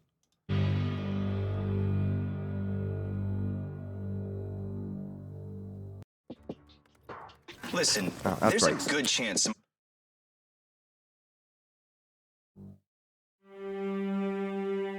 So I'm going to read something to you, and I want you to hold that idea of a second son in your head for a moment while. Okay, I've got it in my head. Second son. Anybody seen a second son? I think I've heard this story by a few people, and I think the claim is going to be Sirius, the star Sirius, and then what they try and claim is because over time there's sometimes Sirius star in the light in the sky seems to be red and then blue, that they put a distance to that which is further away from the sun and closer to the sun, and that's the sun's partner. They're saying the dog star's the sun. No. Let me get this right. They're saying the dog star's the sun, the second son. Sirius.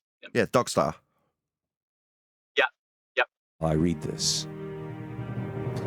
And the 7 angels which had the 7 trumpets prepared themselves to sound.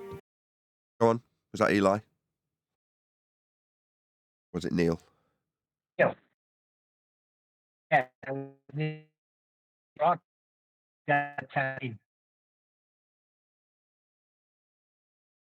Indeedy. The first angel sounded, and there followed hail and fire mingled with blood. And they were cast upon the earth, and the third part of trees was burnt up, and all green grass was burnt up. And the second angel sounded, and as it were a great mountain burning with fire was cast into the sea, and the third part of the sea became blood. And the third part of the creatures which were in the sea and had life died, and the third part of the ships were destroyed. And the third angel sounded, and there fell a great star. I paused it just at the wrong moment. He was just about to say, there fell a great star. Star from heaven, burning as it were a lamp, and it fell upon the third part of the rivers, and upon the fountains of waters. And the name of the star is called Wormwood. And the third part of the waters became wormwood. And many men died of the waters because they were made bitter. Okay. Therefore, second son. What the hell? And the fourth angel sounded, and the third part of the sun was smitten, and the third part of the moon, and the third part of the stars, so as the third part of and her of the other. The first angel life or death was burned up. Could burn up some of the trees, but all the green grass. The key word there is green. I'll tell you what could do that. The sun can do that. The heat or radiation from the sun. You've seen it happen yourself, haven't you? What? Yeah, I'm going to need help here. If you're talking about colours, I'm just going to be so useless. What's he babbling about? Well, he's trying to get further away from his original proof. Go on, John. I was just saying, you got me. I have no idea. I have no idea what he's talking about. He's babbling at this point. Okay, that's so it's not just me not knowing what colours he's talking about, or something that the sun does that I'm unaware of with it changing green or something. I think he's talking about grass when if it's been, sometimes the sun can scorch the grass if it's really, really hot summer, I think. Green, green grass, blue, blue And the sky. second angel sounded, and as it were a great mountain burning with fire was cast into the sea, and the third part of the sea became blood. Oh, I love the P's and S's. I just love them. A great mountain burning with fire. And the B's. I love the B's as well. The B's are great. The B's and the S's and the P's are my favourites.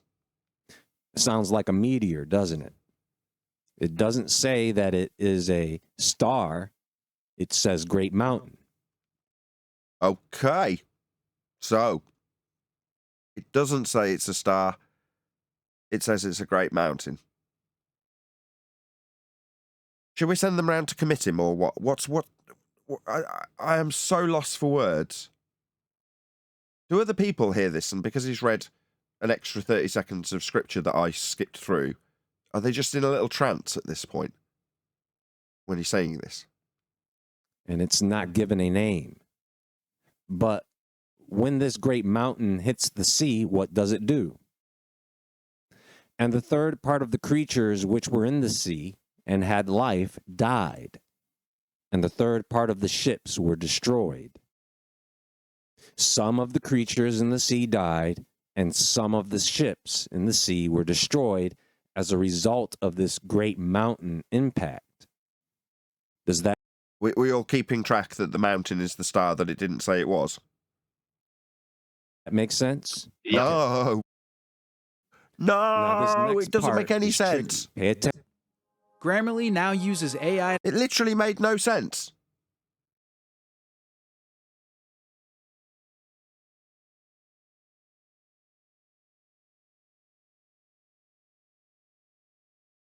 A lamp, and it fell upon the third part of the rivers and upon the fountains of waters. Now think about this for a moment. In what other context do we describe something falling? You guys have heard of nuclear fallout, right? Radiation fallout? Actually, you guys have heard... This guy's a complete conspiratard, Brian. It sounds like Poncho Pete, doesn't it? The star's not the mountain, but it's falling from the sky. What else falls? Fallout falls.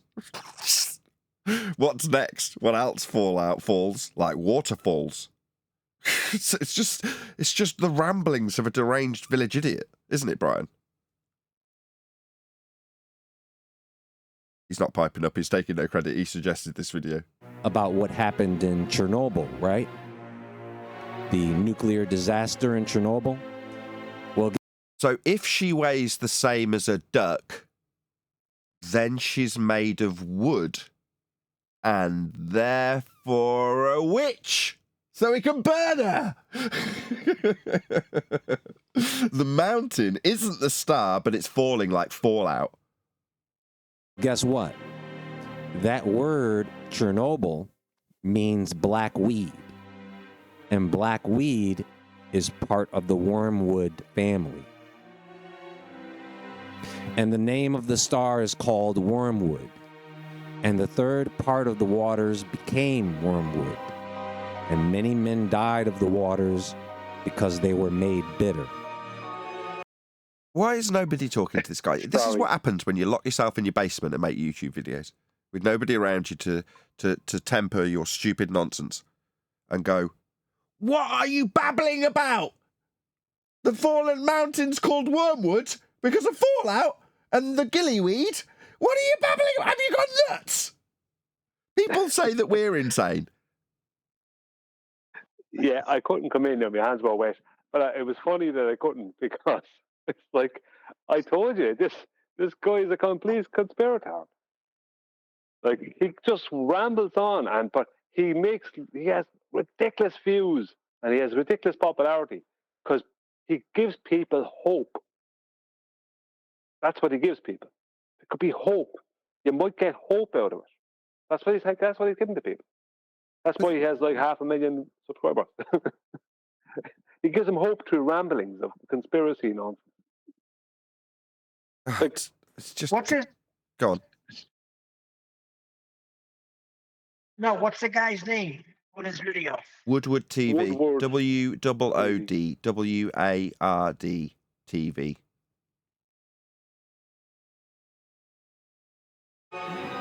What was And the name on of his the Again. on his Flat Earth video he came out with there some years ago? Mark Sargent went in, and one of the first comments he said, "You're an agent." He called. He says, "You're a total agent," and he is like the way he went about making the video. Like it was like an agent, and then Mark, like he never really does that, but he went in and straight attacked it, straight challenged the guy. star is called wormwood, black weed, radiation. And the third part of the waters became radiated, and many men died of the waters because they were contaminated. Does all that make sense? Absolutely not. You just pulled that out of your butt. No, it did not make any sense whatsoever. Right, we're going to spin onto some conclusions. How and is he getting them dots together? I don't know. Discover electro.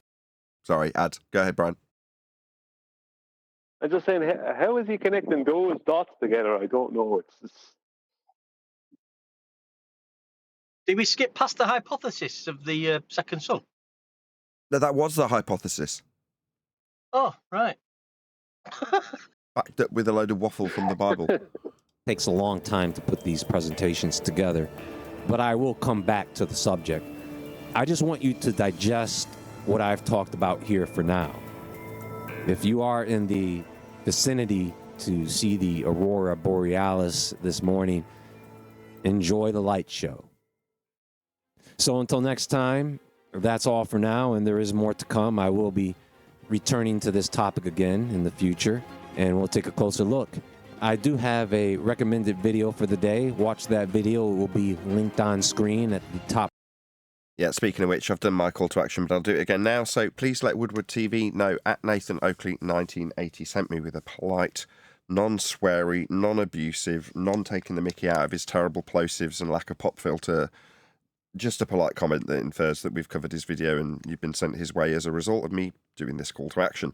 So if you are watching live right now, please do that. Please actually leave him a comment and let him know that I sent you. But in the meantime, a massive thank you to both Discord and G+ panels for making today's live show possible. If you are watching on either Nathan Oakley 1980 or Nathan Oakley Premiering streams, then stay tuned as there will be an after show to follow. A lot of views, said a lot of nothing in the story. Sodbuster came in at the end of the live stream, says, "Hello all, what did I miss?"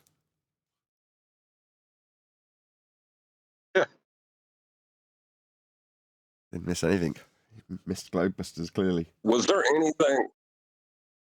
anything that come out of his mouth in that entire video that resembles a rational thought? Yes. Or yes, I wrote it down. Claim? Yes, he said the seasons. Yeah, that was it. That's not a rational thought, though. It's just saying the seasons. Like, what was the rational thought to do with the seasons? You can track the seasons.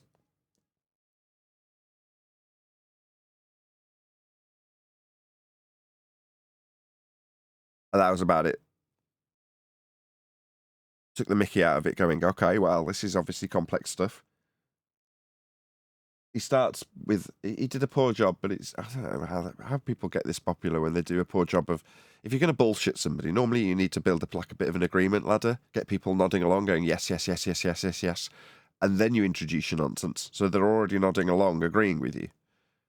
Well, he did that with a few things like the seasons. And then he went into the pattern and I expanded on it based on a video literally I'd only seen today at Craig's shop about a mechanism that tracks much greater patterns. You're like, okay, he didn't mention that, I did. But then we're straight into nonsense waffle and word salad and garbage that's non-associated and Poncho Pete style connections from black weed to falling mountains that are stars. And you're like, what? Where are you getting this from? You've got a crazy imagination at the very least. And then at the end he says, I just leave you to ponder on that. Ponder on what? Right? And then he said, I'll return to this topic. He might never return to it. Do you know what I mean? But it's out there, he might do. I just leave you to ponder on that. What? Like, what are we supposed to ponder on? How do you add in Chernobyl into that? How does Chernobyl have anything to do with Falling affecting mountain, How- obviously. What else falls? Fallout falls, like the dilly And a weed. third of the creatures died when the falling mountain. I mean, mountain. That's not a celestial body. That's a mountain. But the celestial bodies are really big and far away. They're like mountains are big and far away. Durr. What the hell did this have to do with the second son? I don't know. I don't know. I don't know what Eli. just happened, Eli. Let's just pretend it didn't.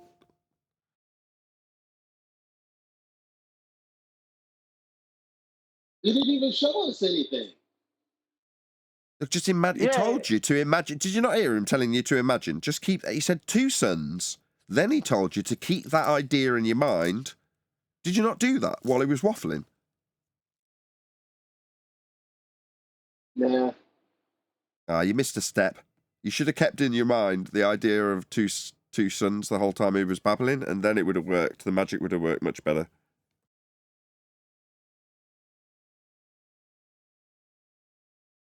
Yeah, it's not his fault, Eli, that you can't imagine this correctly.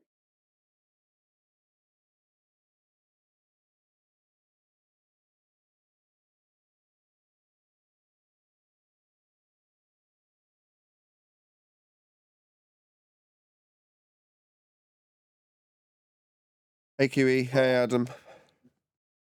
Hey Nathan, there's a short vid in the Master B about the pilot. Sure. It might be word for review for after show. It's a pilot claiming you can't see the curvature from 30,000 feet, but you can see the shadow of a sunrise. It's The it's just a Earth's short- flat. This is the question that just won't go away. Let's go! Yeah, forget the items like tech navigation, GPS, common sense, and mathematics. Why would we forget them? They're using flat Earth. Mathematics, the GPS, using a Cartesian grid. So if we forget them, we'll be forgetting about how you navigate with respect to a plane. So what you're saying, forget those things like they should be forgotten in the mind's eye of a flat earther because we'd have to ignore them because they're proving a globe, because that's how you contextualize it. Notice how I've repositioned your seemingly clever, forget about global positioning systems because they'd, what, prove we're on a globe? Well, maybe you could tell us how before just telling us that we should forget them and just, pay attention to the name because it's got the word globe in it? We're already having issues. I'm going to give you one simple example that you can look to as a pilot that can basically tell you that the Earth is not flat. At 35,000 feet, you can't really see the curvature of the Earth. At 35,000 feet, you can't see the curvature of the Earth, even though the Earth curve mathematics states explicitly that the Earth curve horizon will be at 1.2 times the square root of the observer's height in feet. But you can't see it. No, that's because you're referencing the horizon to establish a horizontal plane of reference and keep your nose above that horizontal plane of reference to about 2 or 3 degrees. So if Earth curve was falling away from you, you wouldn't be able to reference your plane and trim the plane to keep level flight. But you're suggesting that we should just ignore the fact that your height above the surface level at 35,000 feet would also require a flat plane of reference to describe it. It's an elevation in feet above surface level, sea level. So you've got quite a few flat Earth evidences that you're using, and then telling us that your proof that we are on a globe is that we can't see Earth curve that's claimed to be at 1.2 times the square root of the observer's height in feet off a flat plane. Well, that completely defies your globe Earth rhetoric and maths. Why would you say such a thing? However, you can see some... Go on. Just a second. We have NTSB pitch data or pitch data from the and altitude data from the NTSB that absolutely support what he's saying. you can't see any globe. Some of the effects of the curvature of the Earth. Up at But the effects of Earth curve are described in Earth curve mathematics. Is this guy going to bullshit what Earth curve effects are now? altitude, when you're cruising east and the sun rises... East is a direction with respect to a horizontal plane of reference, though, isn't it? You can see the shadow come up at the early morning when you first start to see the sun come up. You can see the atmosphere. Sphere-shaped air, oxymoronic air in a sphere shape. No, I don't think so. If I was to take a flashlight like this and show something flat, the shadow remains flat no matter what. If you take a ball's curve, you can see the shape the shadow bends. So if the Earth is flat, there is no possible way it can bend like this. That's because the... Are you suggesting that what you perceive and are suggesting is a shadow above the horizon is the shadow of a curve that you can't perceive but is claimed to be measurable based on your height?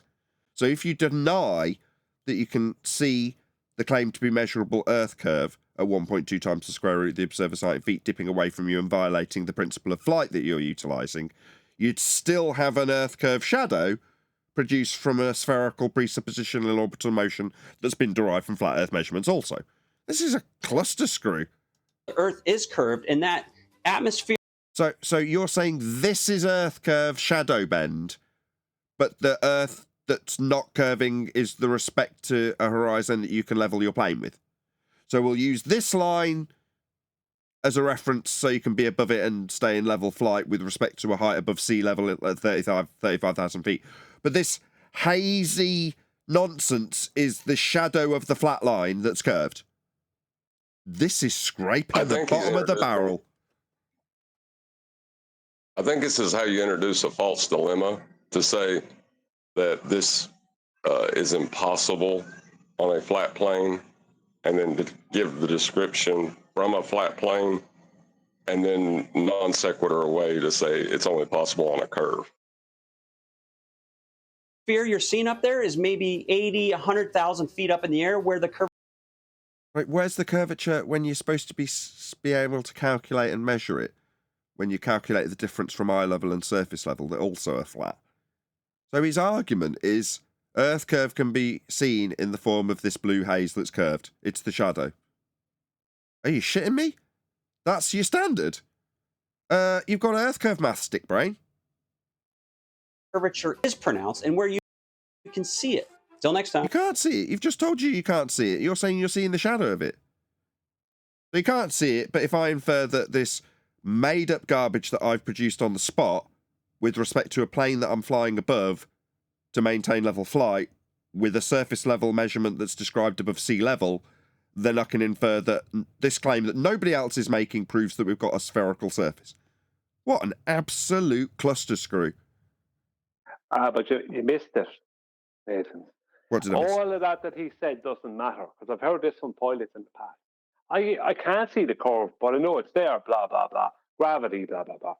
He hasn't pointed out that when you become a pilot, you learn about the lift effect. Then you fly, and due to the lift effect, you never pitch below horizontal when you're flying from A to B. Him, just like the rest of them, never ever mentioned that.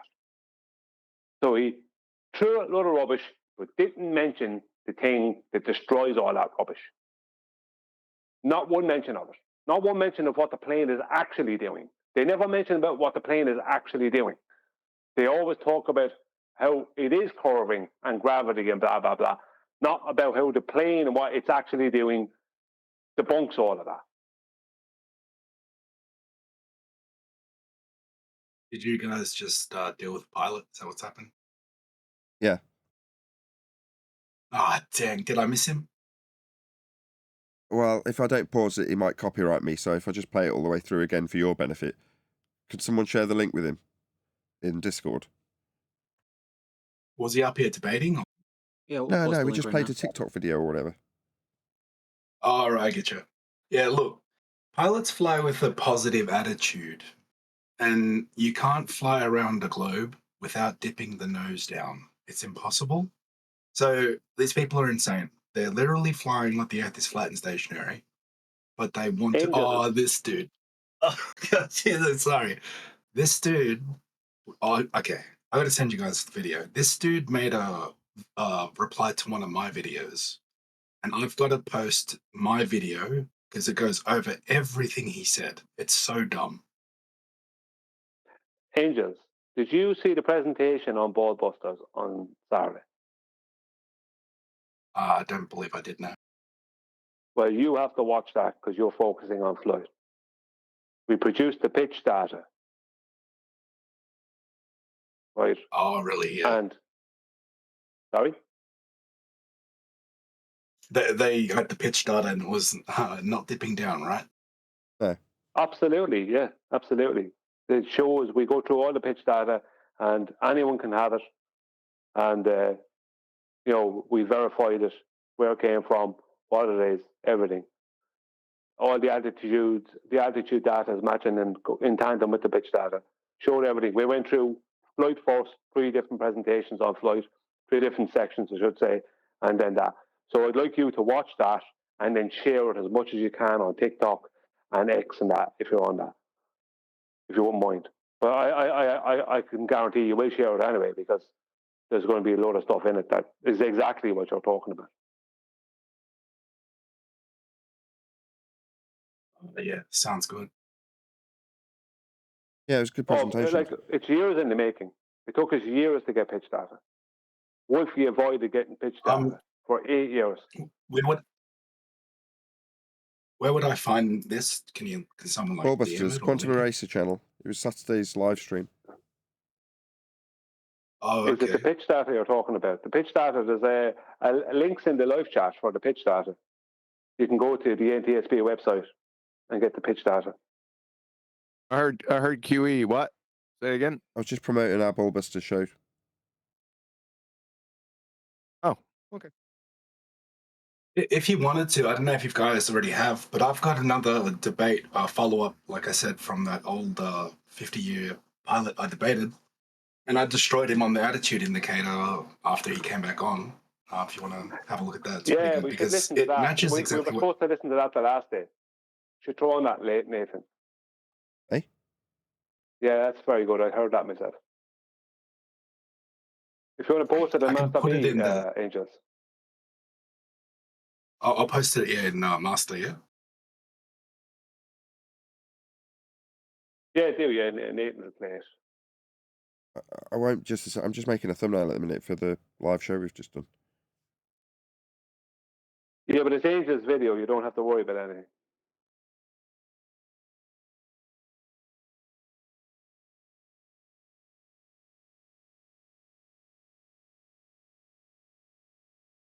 Anyway.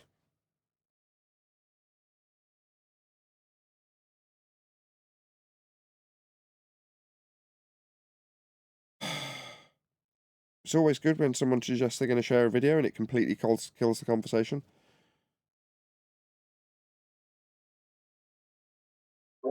Nathan, you want to do a call to action in the meantime for this video? No. It's your show, so you add some entertainment, buddy. He's doing a thumbnail. I'm doing a thumbnail. Yeah, I can't concentrate on more than one thing at once, Brian. Yes, Adam. Can you? Yes, Adam. Yes, Nathan. Can you do your call to action? Yeah, thanks. Yeah, but he's at it again. It's like trying to blame someone else for his show having day there. It's like you need to have a few stories or jokes or something, for those times. Can you interpret a pop filter? Oh, it does grind my gears, that though. That was hilarious, but it caught me off guard, man. That sounds like me. No, not at all. Did you hear that part? Your audio's fine, Huey. It's a little bit on the quiet side. I did hear. Say again? I was listening to the video. It's usually, la la la, I'm doing other stuff, and then all I hear is, "Can you interpret a pop filter?" It got me a good laugh. Thanks. My pleasure.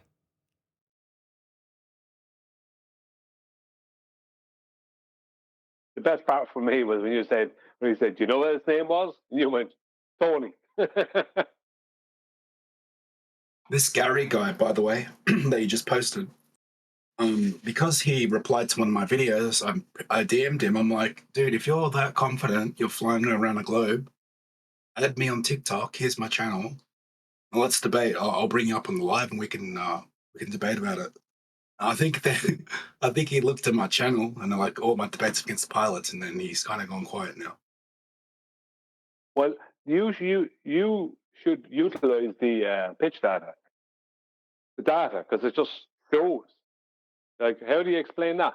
It's from the NPSB, reputable. You know, explain this data. Is zero horizontal? Yeah. How come there's no pitch below horizontal? You know what I mean? When you see the data, when you watch the presentation, you see it. The guy buried himself anyway. In his reply to my video, he says, "Oh, we actually fly nose up slightly, attitude of 3 degrees." Dude, you just buried yourself by saying that. Do we have words for that? Appropriate words for that occasion? Confessional debating. No, we say welcome to Flat Earth. Exactly. I don't get how these pilots, right? These global pilots are a special breed, right? How do they think by flying with a positive attitude to maintain altitude? How do you fly around a ball by doing that? You don't. Like if you fly, say, exactly. How do they not get that? You know what they think is happening? What? In their heads, what they think is happening is, let's just say they have a 3 degree above horizontal pitch, above zero, let's just say. In their head, it's not horizontal, it's zero, right? Really. And because they think that zero is following on a horizon that's curving away and down, right? What they think is happening is that zero is dropping down. And simultaneously, because the zero is dropping down, so is the pitch of the aircraft, right? Right, dropping down. So it always stays 3 degrees above zero, right? No. If you have a 3 degree above zero pitch and that zero drops down, your pitch, the plane is not going to just suddenly follow the zero. Do you know what I mean? Exactly. If a mechanical gyroscope suddenly starts tilting down the way, does that mean the plane is so going to suddenly start tilting down the way, following the gyroscope? No. Right? Now, gyroscope's not going to do that. Zero doesn't do that. The zero doesn't go down. But in their head, the zero goes down and follows some curvature, and the nose pitch of the plane and the angle of attack of the wings, that just follows it. Like, without anyone adjusting it. There's no one adjusting this. It just does it. Do you know what I mean? It's like, are you It's so dumb, crazy? dude. Yeah. It's so dumb. It's like the plane flies straight, but also curved, right? Like, okay. And then they want to bring up like shit like pendulous veins and like, dude, what does that have to do with anything if the pilot does not adjust for curvature anyway? And even if I grant that to you, what's pendulous veins? How does that help you? No, it's not to do with anything. The pendulous veins make sure that the gyroscope doesn't. Yeah, but no, the whole point of pendulous veins, if you look at how they operate using vacuum, the whole purpose of them is that they make sure that the gyroscope doesn't start tilting down when it. Do you know what I mean? The whole purpose of them is to make sure that doesn't happen, right? Yeah, and it's only because they're a damper. It's only in certain circumstances. So it's only if they're in tight turns. So if they're in a certain holding pattern, it can throw the gyro off. So they have pendulous vanes to counteract that problem if they're in very tight holding patterns. But with the exception of those really rare circumstances, the pendulous vanes aren't really doing anything because it holds its rigidity in space until you push it beyond the scope of the gimbal. Then you need the pendulous vanes if you're in a tight holding pattern. Yeah, you know what's funny, guys?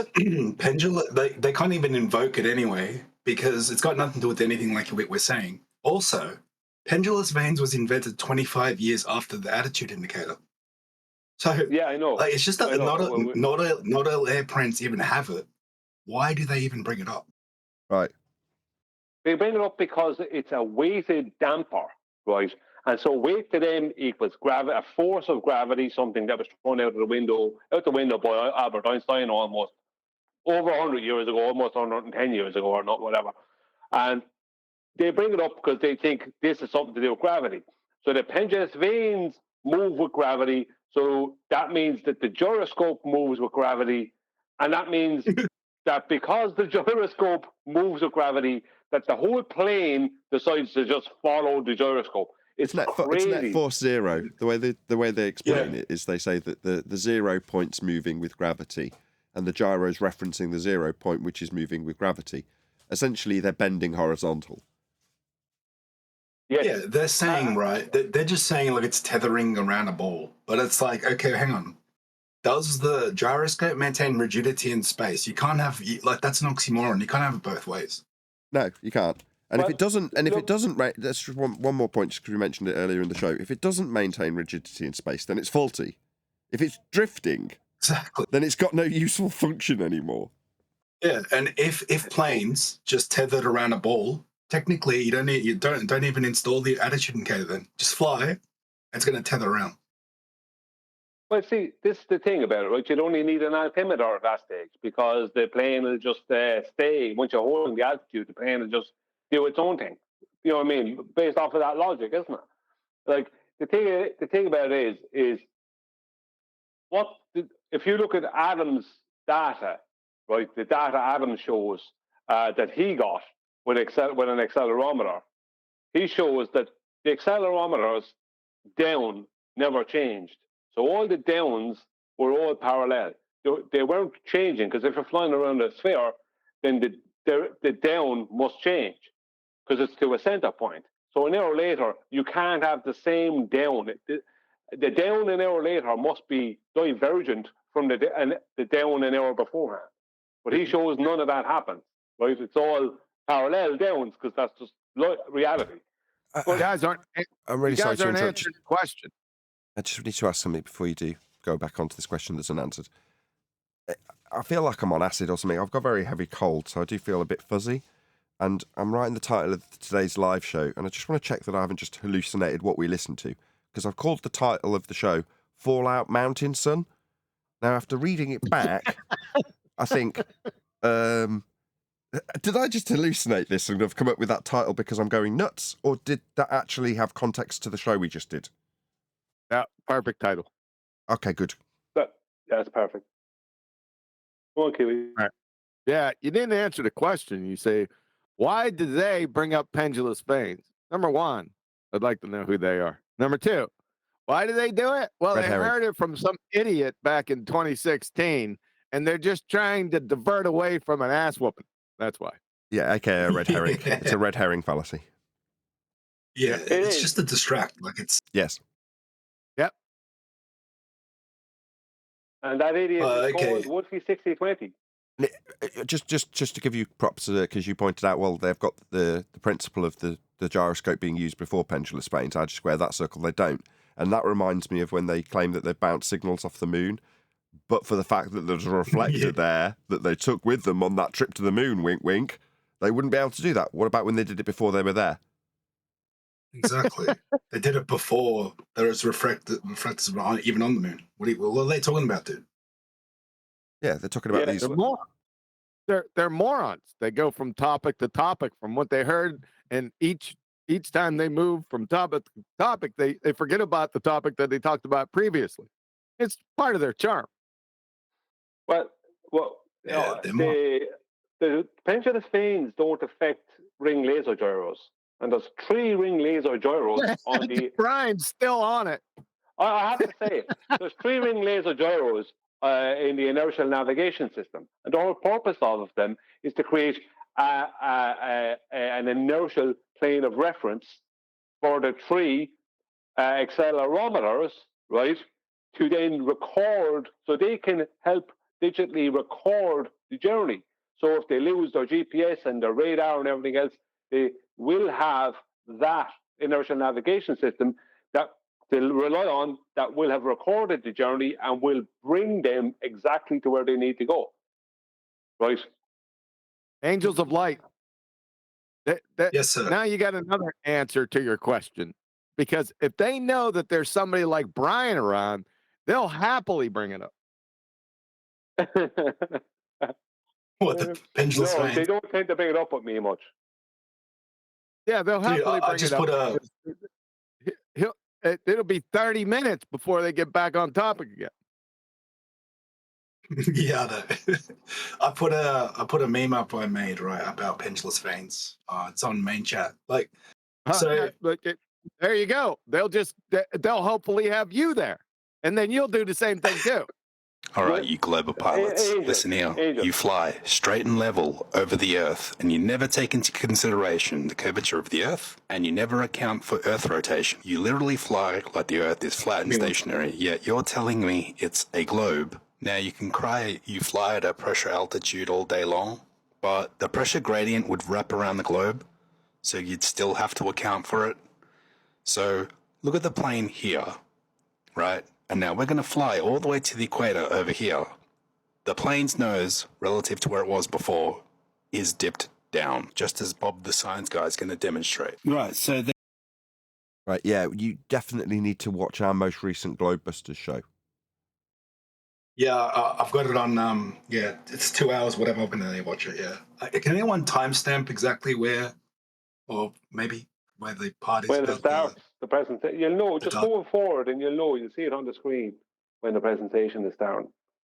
And by that he means watch all of it on quarter speed, so you're taking it all in. Yeah, for sure. Because that's really important, right? How do you get away from that? Well, if the plane's never dipping its nose down in relation to the ground, it's game over. Yes. Which it isn't, which is what the pitch data is showing. It's affirming your point, right? But at the end of that TikTok video, you're not going to present, and here's the pitch data, right? You're stating it as a fact. It's common sense, and you're correct. That's how we've stated it up until Saturday. Make sense? Now we're saying, this is the common sense aspect that a plane must dip its nose. Here's the pitch data showing it not dipping down and referencing horizontal as a plane to show it's 1 or 2 degrees or 2.5 degrees or whatever it was above the horizontal the entire time.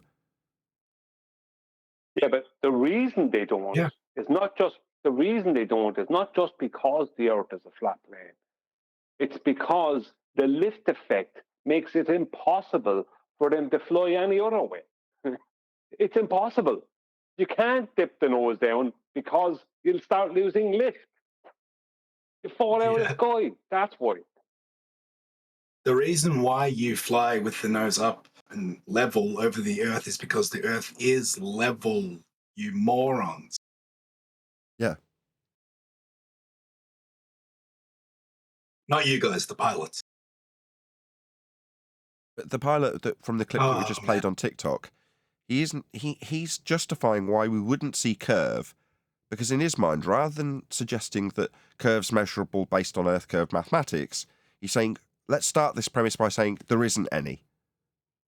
Because that stays in line with the principles he must use to aviate. Then he moves forwards and suggests that there's Earth curve based on a shadow. You know, like, this is your individualistic cognitive dissonance way of squaring the circle, but nobody else other than him is making that claim. Why? Well, he's got to make that claim because he can't square the circle with measurable curve when he starts his premise with there isn't any, because he's using the principle of there not being any to fly with. Yeah. I timestamped. Like I you, timestamped it's for you. over. Hold on, Angels of Light. I timestamped that for you in Discord. Oh, yeah. Thank you. You're welcome.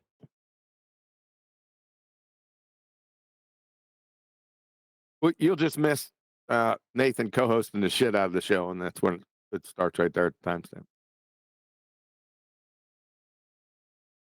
Whatever.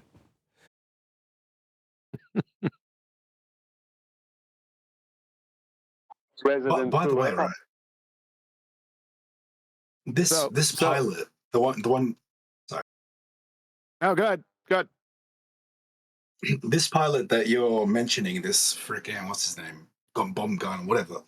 Like, dude, he's a reply to my video. At the end, he's like, "Oh, well, the curvature is there, but it's so minute that we don't know." Like, okay, so it is there. So that means you are having to account for curvature then, right? But if you are, it would show up on the attitude indicator. Yeah, there's no way around this. Saying it's just so small we don't notice. No, you've got measurements of it. It's just they don't work anymore if you're aviating. If you're flying a plane, you're flying it above a horizontal plane of reference. That's it. There's no getting away from it. Yeah, let me just lay out a few things. Lift effect, pitch data, attitude indicator, angle of attack indicator, gyroscope, and inertial navigation system. All those things refer to a horizontal plane. A non-rotating horizontal plane, I may add. Yes, Yeah, that's the next exactly. place to go. If they're not going to land on the north to south runway and chase it 460 meters sideways. Don't worry about that one. Don't worry about that. It's 2015. Don't worry about that one. Yeah. We can now move on from that and make him think that the plane's going to moonwalk backwards going east. Oh, don't worry about it. You could just walking backwards. That was. I've done it before. You want the best one, Angel? All you need is, while I'm being rumpus by Brian, is that timestamp right there on Ballbusters. That's all you need. That is all you need. But if you want to deal with if you want to attack the rotation using planes, the flight from London to Accra, Ghana, why is that important? Because, I brought it up before and fellas weren't listening. From London to Accra, Ghana, they're both on the same longitude line. So the plane is basically flying directly north to south. Or you can do it the opposite way around, south to north, but it's best to do north to south. Right? Now, if the Earth was rotating, right, underneath the plane, then what would happen is the plane would have to fly not 3,000 miles, but 6,000 miles, and would have to take a route that would head directly for South Asia and not for Accra, Ghana. The point would be for it to meet up with Accra, Ghana, right? 6 hours later, 6.5 hours later. You just got to be different.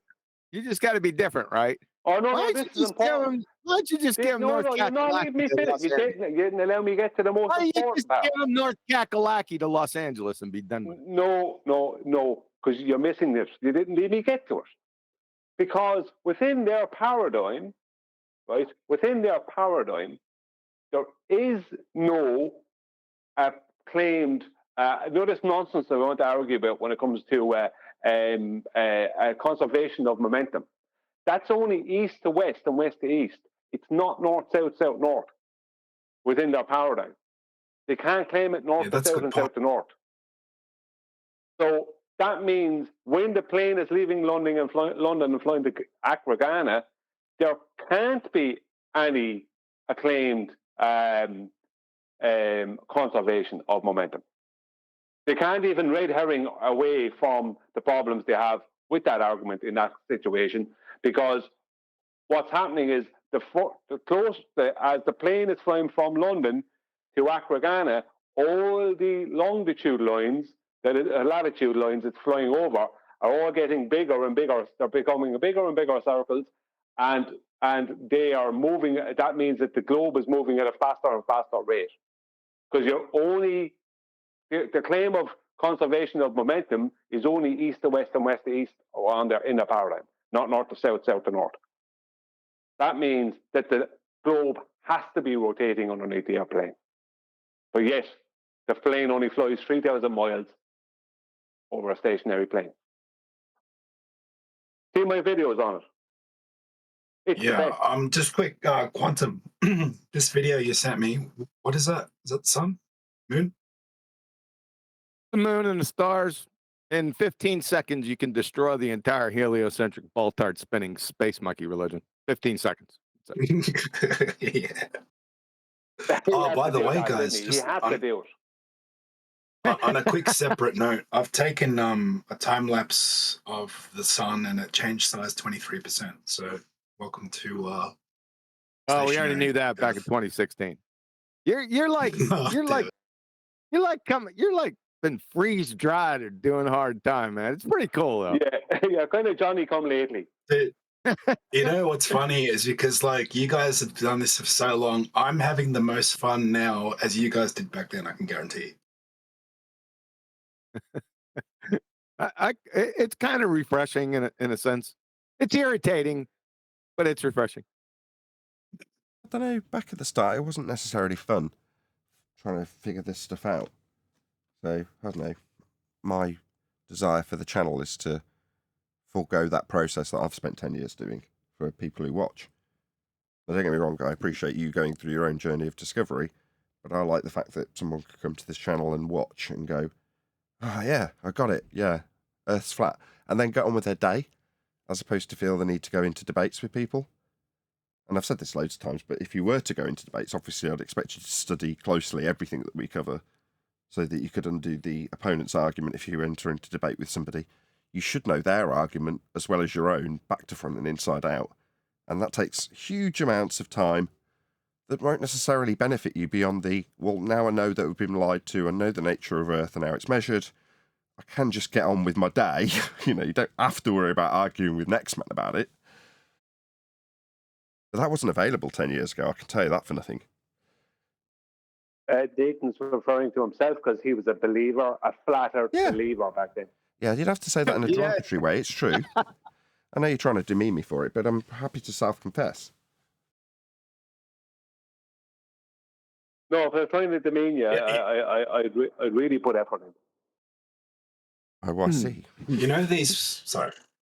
That's all right, we're having a casual backhanded mates having a jab for no reason. Go ahead, Angels.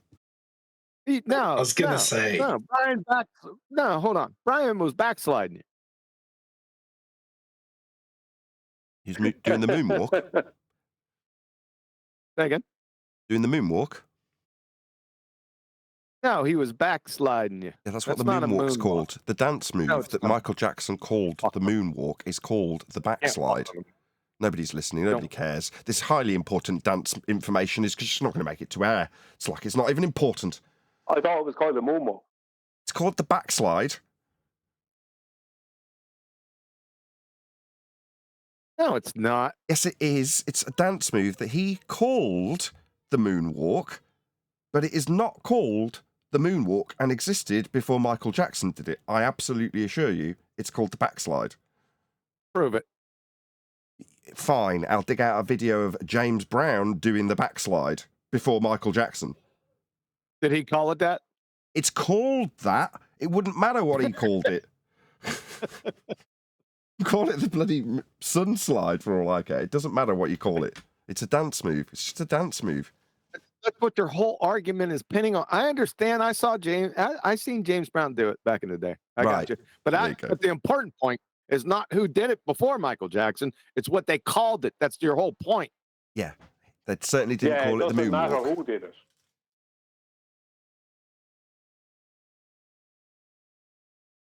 So you're saying that if they didn't call it the moonwalk, it's not the moonwalk?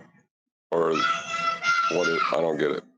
There's nothing. Why don't you give them some symbols and some sugar? There's nothing to get here. There is no significance or importance to what we are currently discussing.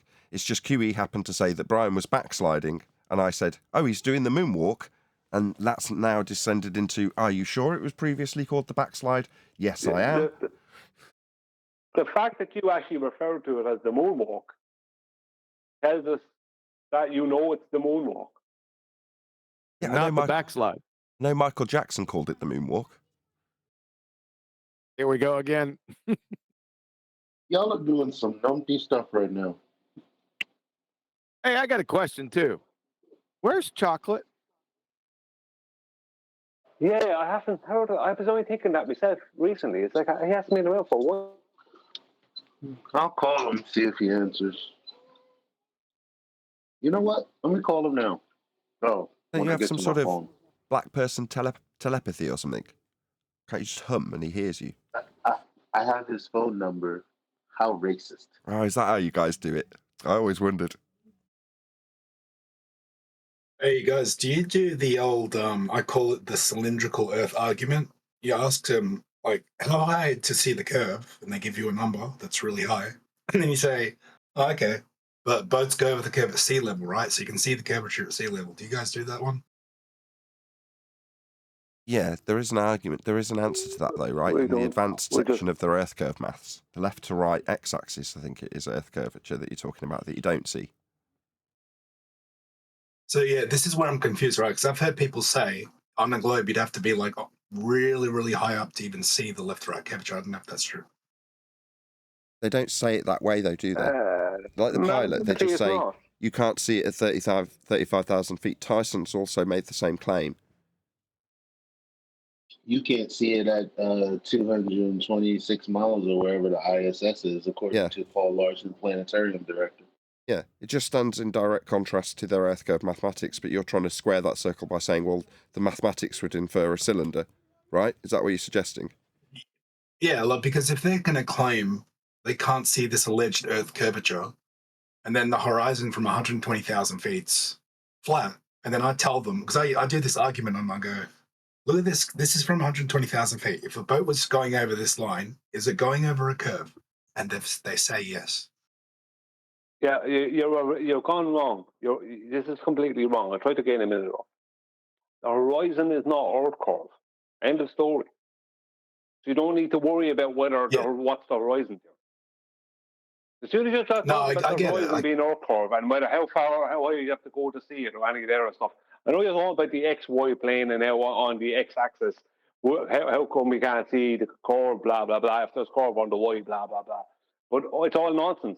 The horizon is not Earth curve. Yeah, I mean, let me break it down with the diagram. It just happened to flash up on screen as this guy's going through it. So in this diagram, you've got their version of what they call the horizon. So you've got the point marked with an X and labelled horizon at the end of the bulge with the sagittar and all the rest of it, right? In reality, it's derived mathematically from this line, which is called surface level. Nathan, angels of light can't see that, by the way. I know he can't. It's for my audience's benefit. Oh, sorry. It's all right. So there's two different horizons. There's one that's formed with the surface level, because that's what a horizon is made with, the point where the sky meets the ground or sea. So surface level is what forms the horizon, this line. But they mark it with an X below surface level when they derive that point mathematically with the difference between surface level and eye level. So when you start arguing with them about whether or not they're perceiving curve from a point of view or a vantage point that would give them a cylindrical surface because you're not seeing any x-axis curvature, then you're already into begging the question that there's a derivable Earth curve horizon mathematically inferred by a surface level measurement that's flat. So you're into begging their question for them and arguing about how their extrapolated Earth curve would function when you assume that the horizon you see is representable by that Earth curve horizon. Brian's response to it, look, there is no Earth curve horizon. That's why he's objecting to you in the way that he is, because you're begging the question for them, basically. Yeah, I get it. Yeah, because, and I agree, right? The horizon is not Earth curvature, right? I get it. Yes. It's not geometric. We see past it. It's optical. It changes, right? Like, it's like the black swan. It's over. It's over. I get that. And but you're still asking about the XY mathematically. Yeah, exactly, Brian. So, it's kind of like you want to keep the argument going almost. Sorry, Brian, I'm kind of stealing your thunder. Go ahead. There's a video I put in, I sent to you there tonight, Nathan. You might put it into Master B if you have a chance there. I'll go get it. It's from Rob Skiba from a few years ago. I watched it. I watched that. Yeah, and he brings up that point, and he's talking about the XY and that. So you see how mathematically he shows how it's wrong. Actually, is wrong from time to time. How you would have to see it in the y-axis or the x-axis if you're supposedly seeing it in the y-axis. If you want to look at that and go through that mathematically, because mathematically you should see it. Yeah, they address when this. When you have a big enough horizon, if you were on a globe. Yeah, they addressed this. It's weird talking about this 7 years later. So when that came out from Rob Skiba, we were also covering Earth curve mathematics in the debate. And as a consequence, they added an extra section to Metabug's curve calculator called the advanced section. Do you remember this? Yeah. Let's slide a refraction bar up. No. No, we're talking about the advanced tab. We're not talking about what you normally see. It's hidden. Not in the sense is this Walter Bismarck? about Walter Bislins. At the time, Walter Bislins didn't really exist. It came into existence while we were debating this because of the argument for perspective. So Walter Bislins' calculations suddenly took a major change in terms of how they presented, with a perceived idea of having perspective in one of the views that he gives you. But that's a different story. This is pre-Walter Bislins graphical representations of perspective and all that sort of stuff. This is before that. But in the metabunk calculation, which is the one we were using at the time, there was a section that's called advanced. It just says advanced, and it's like a drop down that you can click on, and then it gives you this extra set of calculations that gives you x-axis calculations in the field of view of a camera. You've obviously not seen it, but this was a direct address to things like Rob Skiba and us, covering it in the way that he's covering it in a more methodical way than we're yelling at each other about this. He's breaking it down in a very calm manner, which is probably why his videos ended up with 90,000 views and mine ended up with 800. But nevertheless, we were debating about it at the time that he's covering it. So it's just fascinating to know the chronology of how things like the advanced Earth curve tab came into existence, and Walter Bislin for that matter. Yeah, I don't go near Walter Bislin because he tries to fraudulently add in perspective. I won't have that to do with him. Also, that Walter Bislin calculator is the dumbest thing. Like, slide this refraction bar up to a refraction that doesn't even exist, and also make the radius value 39 million miles. You probably don't. Hold on. I just want to. You probably don't appreciate why that exists, right? That is as a consequence of what we did. So while we were covering the calculations, these additions were made as a result of some of the observations that were being debated about at the time.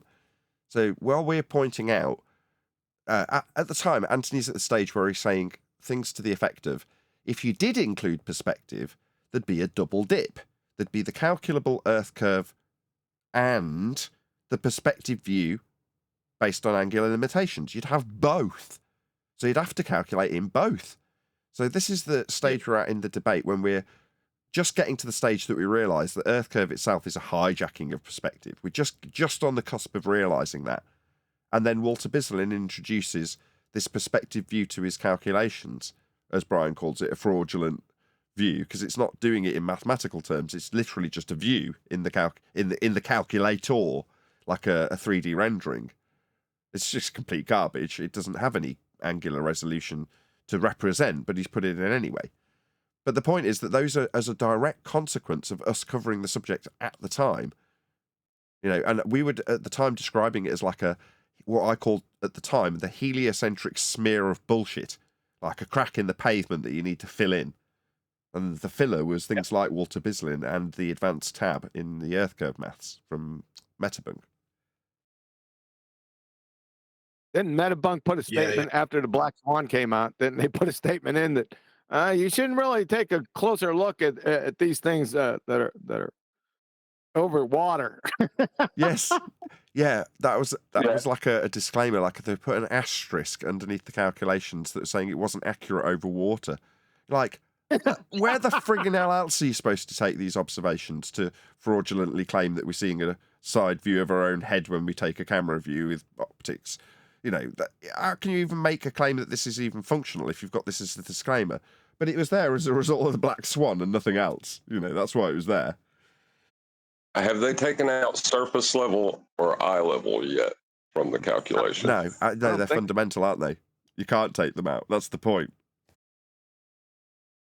Am I allowed to speak? I just want to say, yeah, there's no way they can take them out, but that was hilarious. Good to see you, Nathan. Sorry, I'll shut up.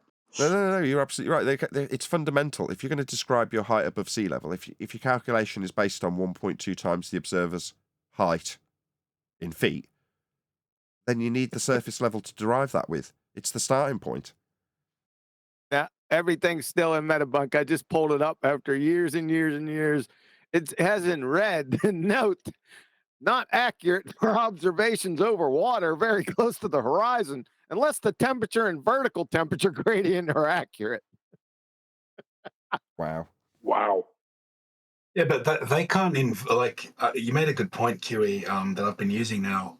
They can't invoke gradient when talking horizontally, looking over horizontal, because that's not a gradient, right? Yeah, yeah. A horizontal gradient. Show us that. Yeah. It's so dumb. It's so funny. Shout out to Adam.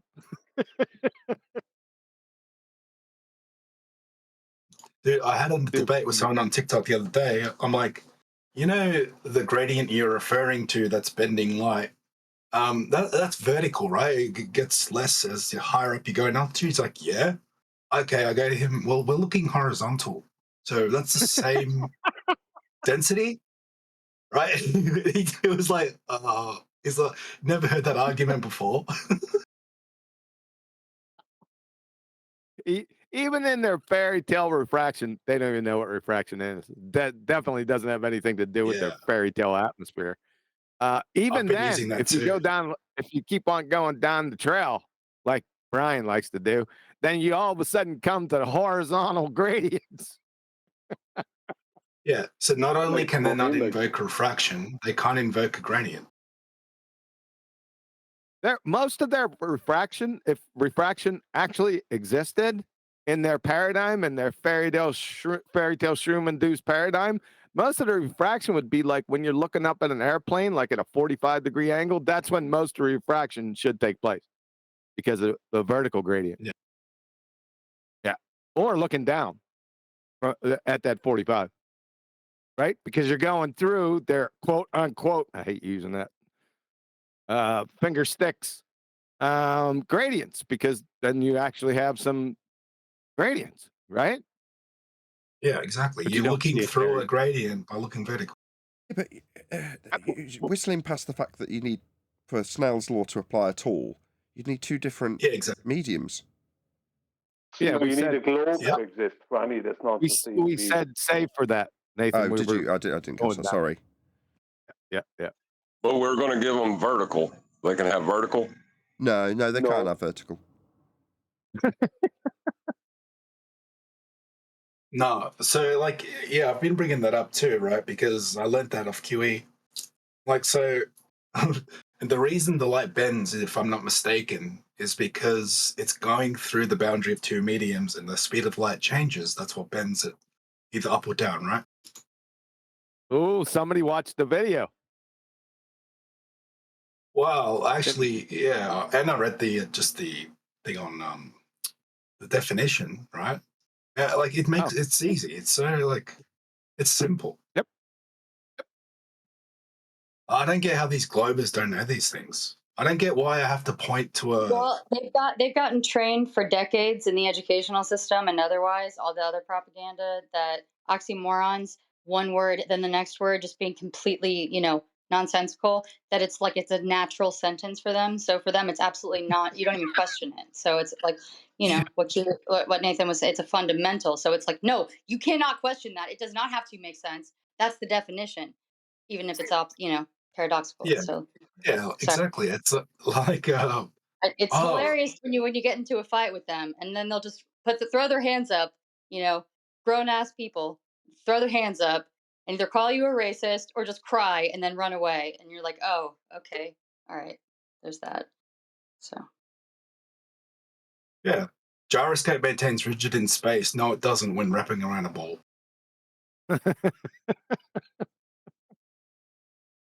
Yeah, the gyroscope remains a fixed frame of reference, right? It's got to have that frame of reference. The frame of reference has to be a plane to reference it. Yeah, and when you're describing the deviation at 15 degrees from that plane of reference, you need a flat earther to do it, because you're going to be defying a principle of the motion of the gyro. So you can't have a globe earther doing that. You need a flatty to do that, because it's stupid. That's where Bob Nodell came in. You know what I freak out about too? The globers, even pilots I've debated on TikTok, they don't even know that east and west are circles. Like, they don't know that. They don't know that you have to turn the plane to fly east. They don't know that. I'm baffled. That sounds like a all-encompassing, baseless assertion and a stereotype. Don't do that. Yeah, well, I mean, the only thing you can take away from it is I'm in the south. So technically, if we're on a ball and I'm flying east, I need to turn right on a ball, but I'm turning left. So welcome to Flat Earth. Well, how do you get north, south, east, and west? How would you measure that? That was literally about what I was about to say. Yeah, sorry. Yes, right. With a horizontal instrument called the compass.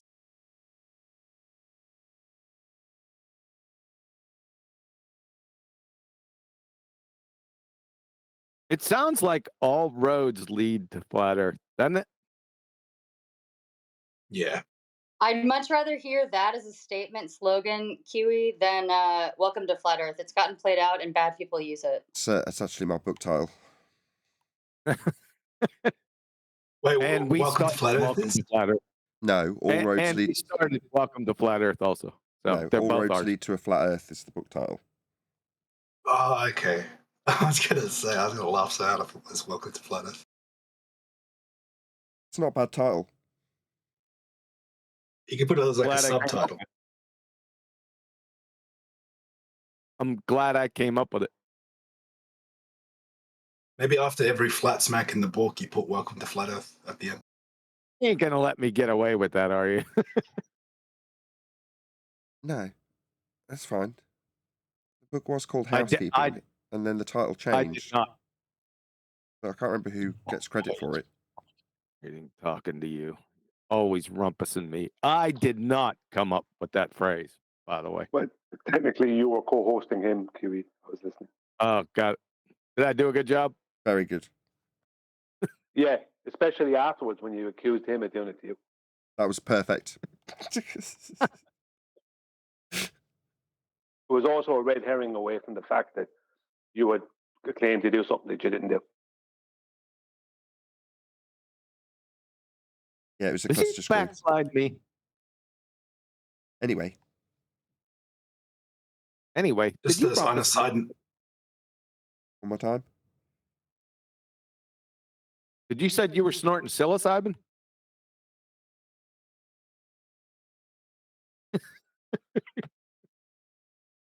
Okay, back to the Angels of Light. Hold on a second. Back to the Angels of Light post at 48 minutes after the hour. That is, I wrote beneath it, that's how you destroy the rotation of their Baltard and also destroys their entire heliocentric Baltard spinning space monkey religion in 18 seconds. You understand why? Okay. So that's the moon and the star. Okay. So. Okay. The sun should be. No, moon. Oh, moon. Wait, Stay with me moon. now. Okay. Moon. That's a moon. Okay, that's a moon. So I don't know why I'm not getting this. It's inertial reference frame, moon, and star rotation. So it's real easy. We have a drone that's hovering. That means it doesn't have any acceleration in any direction. It's in the inertial reference frame. And according to the Baltard spinning space monkeys, the moon and the stars are moving because the Earth is rotating. But if you're untethered to the Earth, then as soon as that moon moves and the stars move a smegging centimeter, the entire heliocentric Baltard spinning space monkey religion implodes. Yeah, like letting go of a helium balloon at the equator doesn't. The Earth doesn't rotate under it. It's not like anything. It's exactly what it is. Yeah, it's pretty simple. Yeah, like if you're gonna claim Coriolis or Earth rotation underneath anything, then if I hover a drone or a helicopter for 20 hours, it's gonna rotate underneath it. Welcome to 2016. Thanks. I was gonna try. The cheek of it. Yeah, little cheeky bastard, ain't I? Hey, guys, I got Bob the science guy. I said to him, if we have a spinning merry-go-round and we put a drone above it, will the merry-go-round spin under the drone? You know what he said? He goes, the drone will match the merry-go-round and fly around in circles. Guy's I got him to Every say single that. time they The say guy's that. an idiot then. I got him to Well, say that. I'm I not think kidding. you, I think you meant Bill, the science guy, but there's a few on Discord. Yeah, dude, I had to listen to that at like 2 a.m. and when I was living in the U.S. still, and it was like nauseating with him and lunatic for like 3 hours talking about what are you talking about with this merry-go-round, and it actually ended up being hilarious. But yeah, that's a good point. They will argue that the drone does a lot of things. It's never consistent, but it might match the speed. But most likely they're just going to blame a hurricane and say that no, it does all these other things that prove you wrong, and then move on. Yeah, right. Yeah, it's on the main text chat if you want to see. How'd you know it was food? You have to play that. You have to play that. I was just about to ask you. No, It's no, it's not how you knew it was food. How did it know it was food? What the hell? But how did it know to be? How did it know to be food? I mean, if you ever wanted to give anyone a clip that details the level of craziness you're dealing with in your opposition, that is it.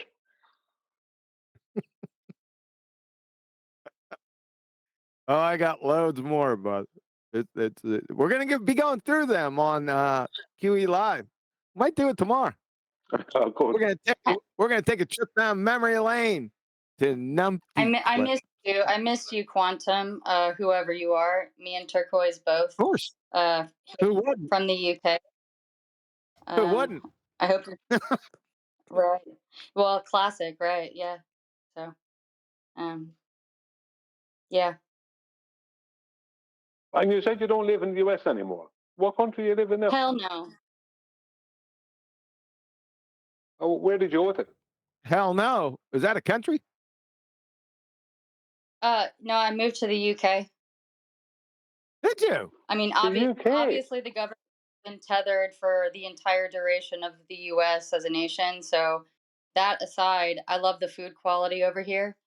It's enough for me to stay. Loyalist. But there's other reasons for me to love it here. But yeah, I left. I don't miss it. I went back the men last are all month. wussets. I don't miss it at all. I went back for a few weeks last month, and I don't miss it at all, actually. I said, however, I'm trying to rumpus you. Yeah, but the men are all wusses over there. The men are what? Wussets. What's it? Oh, don't put me in that. I'm not putting you in anything. They're wussets. Are you telling me you don't miss F-250s? I don't at all, because if it's being run by corrupt everyone's that don't spend any money appropriately, I don't care what the hell military is. None of it is smart. So none of it's peaceful, and none of it's on my bag. None of it feeds me right over there. It's like, no, I'm good, fam. I'm good. So I understand. So the King and Queen of England, the Queen of England is not corrupt. no, I mean, she was a Satanist too, just like the king, right? With his weird red painting, but nobody really acknowledges the king here, which is great. So I think more people in the US acknowledge that shit than we do, or than UK does. But we do. Wow, obviously, you're already obviously the same plan, blah blah blah. Obviously, it's the same plans, blah blah blah, for the world people. You know, the shadow people. I'm not going to say the term, but obviously, you know. But I much prefer eating better food over here than even with the weather You already said that. being different. You already said that. I don't believe you're over there. You already said that. I don't believe you're over there. Hold on. Hold on. I don't believe you're over there. Say water. Water. Yeah, I knew you weren't there. Yeah, it should be What? different. What are you talking about? Did I say water? Is that what you're asking? What are you saying? Yes. Oh, you're asking me to do it in an English accent. Okay. I knew you were lying when you said you didn't miss F-250s. I don't miss them. What about Crown They Vic? did nothing did nothing to improve my life as an You American. better So what am I going to? hold on a What second. am I? Let me just tell you, if you say something bad about a Crown Victoria, we're gonna fight. Just saying. I won't. I mean, my dad used to fix military planes. I'm not gonna be an asshole. I'm just saying, I don't miss the state that it's in. I don't miss it, and I don't miss the food quality. That's literally all I was saying. So Hey, I was just joking. I'm just joking. Sure. I say would never. aluminum. I have utmost respect for military of any country, to be quite honest. So my thing is, no, the quality of life here I find a lot better suited for me. So I think you mean aluminium. Hey, aluminium. Just add an I. Yeah, sure. Go Top Gear, right? Say schedule. Schedule. Nope. You're not over there. She ain't there. She ain't there. No. No, they do say schedule. It's weird. It sounds like a non-word. That is funny. That is funny. Okay, main text chat, guys. Look at this. I haven't been paying attention to what NASA's been putting out at all. But I gotta say, more people are questioning that, just like more people are questioning all the other things that were illusions in all the countries, you know? So I hope people are starting to question. What part of the UK did you move to, if you don't mind me asking? I'm not looking for your address, just what area? Above London. North London. North of London. Reading kind of area. Yes. Yes. No, just above London, because London is like the southern half of the country. So Yeah, it is. London. Yeah, it takes up a bit of space. So you're about 100 miles away from me there, or less.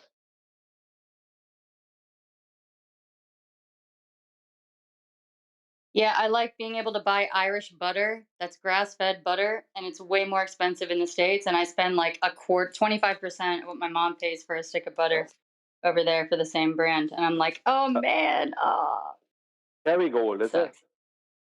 Yeah, of course. I have to say, I was in Whole Foods in California, and I was shocked at the price of Kerrygold. It's like, wow. I used to manage a Whole Food in the supplement section, the whole body section in Ohio. So Whole Foods is shocking. I know it's terrible. But yeah, that'll shock anybody. I loved it, but the price of that Irish butter was like, wow, they're really robbing people. I think it was like $6 or $7 or something. Anything that's healthy naturally, the FDA is just going to ban or charge you that you can't afford. So there you go. That's their solution the last decades or so. So yeah, it's ridiculous. Well, I don't know if it means that to you, but I was only in the US a couple of times, and I miss F-250s. Okay. I mean, beautiful machinery. So, the trucks. Yeah, the trucks. Absolutely. Ford F-250 is what you meant, right? Yeah, or the big the big trucks, the Chevys, the American things, the Crown Vic. Well, even the Ford, the big roads. But I'll tell you, my landlord here has a Ford truck that is not an F-250, but it is not a Ranger. It's in between, and it runs better because it's not made for American product. You know what I'm saying? It's not made. It's just better. I don't know how to explain it. I mean, the petrol prices here are weird, but everything is more efficient. Even like the size of the living spaces. It's like sorry, it just is more efficient. So I'd rather you like an F-250 than like some weird souped up Dodge 450 Hemi, something with like 8 tires that you don't need, and being a menace on the highway, scaring other small cars. Because I used to have a small car. I left my car in the States. I said, screw that. I don't care. I'm leaving. Do what that will with my credit. But yeah, man, F-250s aren't bad. Ford actually invented the 40-hour work week. So, I can't really complain. He did a lot of things for America. Got a rebel on our hands here, it sounds like. Yeah, I just love the big trucks, even the Chevys, any of them. Now, I don't like the ones that are over the top, that they literally make into half of a monster truck. I mean, Well, you those go, are like ego. but that's America. What can I We call say? those ego compensators. We call those ego compensators, or like small man syndrome cars, and then they're pretty apparent by all the traffic tickets that they have. You know, so it's like, I got a small. but I have a small car. So am I good? you're good. But anyway, All right. Kiwi, you always know what's going on with NASA and all this other crap.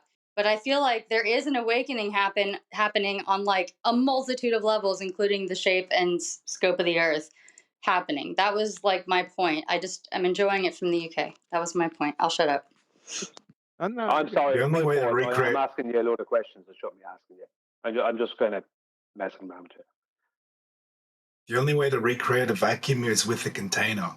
The vacuum of space is not contained. Well, that By was kind of definition. random. Yeah, the angels is going to elbow in or crowbar in No, something. we're talking about engines. Suck, squeeze, bang, blow. You need a good vacuum. The only way to have gas pressure is with containment. Bang, blow. Engines, that sounded like something else. He's just trying to get us back on topic because we've wandered off into the weed. I just now got the joke. Well done. So, Like, Nathan, if you wanted put in Master B, that 50-year pilot again, it's pretty entertaining at the end. Not gonna lie, if you want. We'll cover it tomorrow. I'm going to round out shortly, to be honest. No, put it on. Put it on, Nathan. Oh, You didn't you've put it set on the Brian last off now, thing either. Angels. Look at you. Look at what you've done. Yeah, but that's because you've been holding it. We've been waiting for you to play that for the past No, you have 45 minutes. No, you haven't. So that's, yeah, we have. No, you haven't. You don't know what I've been thinking in my brain. Oh, okay. Yeah, we'll have a look tomorrow. Well, apart from the Earth being flat. Just play it, man. This how Pythagoras and Aristophanes gave us the flat. No, not that. The thing that Angels put in earlier with the pilot.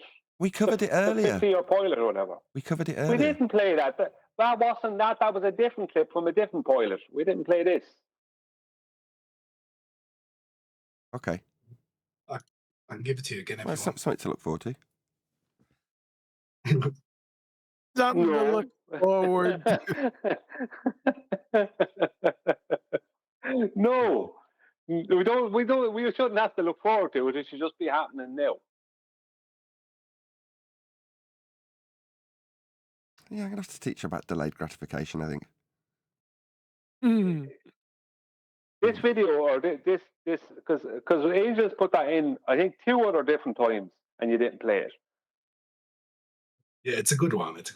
It's only about 4 minutes, but yeah, it's pretty bad at the end. I welcome into Flat Earth a few times. Which one is it? Debate with 50-year pilot, right? Yeah, that's the one. So that's the follow-up to where the other one you played, remember, where so basically he comes back on and then he starts during that. So now that I'm going to go slightly nose down, just very slightly. 8 inches over that 1 minute, over that mile.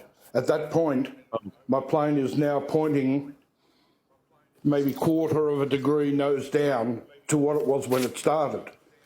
So the next mile I'm starting with that already sloping down. Okay. We got it. So okay. your plane was here, and it's going to end up here. Yes. Does your artificial horizon change 90 degrees? I've already told you I don't know how the AH works. I haven't had the chance to read it. But you agree that if you were to fly this distance, the artificial horizon would flip upside down, right? No, I agree that if you had a basic... Dude, you said it before, dude. You agreed with me before that if you were to fly the plane, you said... See, you don't listen to what I'm telling you. I said, in theory, I agreed with you. Exactly. But I had to go and read to find out why it doesn't. That was my words. Great. So you agree with me that if you fly the plane from here and then end up upside down... I agreed with you in your theory. 1 second. Yes. So the attitude indicator should change orientation. Correct. A granite globe? No, it won't. It doesn't. Yeah, because the Earth's flat. If because the Earth's flat. if you had a $10 gyroscope from Toys R Us sitting on your dash, yes, your theory is 100% correct. Okay, but even the but it's probably a $10,000 instrument. Correct. So that has some mechanism to adjust for that. I'm not sure what it is. So it's very sensitive, right? So money makes a difference. Interesting. Yes. Great response. Yeah, yes, the cost of the and I went to so many Toys R Us's as a kid. None of them had that kind of scientific stuff. They only had like be a chemist and see the stars section of that category. That's funny. That was funny. What? Yeah, just to add, right? It makes sense. Hold on. We do have examples of this. Imagine like a Tesla. You know, for you, the common man, it just drives around on the ground, and you know the tires are in contact with the road. But if you spend $20 bazillion on that exact same Tesla, you can put it in orbit. It's all just a question of money. Oh, you're funny.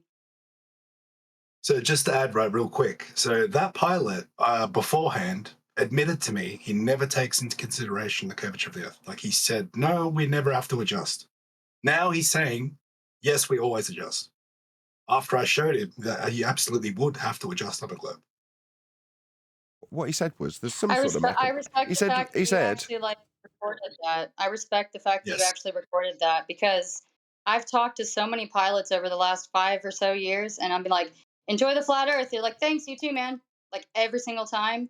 But I never like prodded them on this, or the angle in which their nose is always tipping, you know.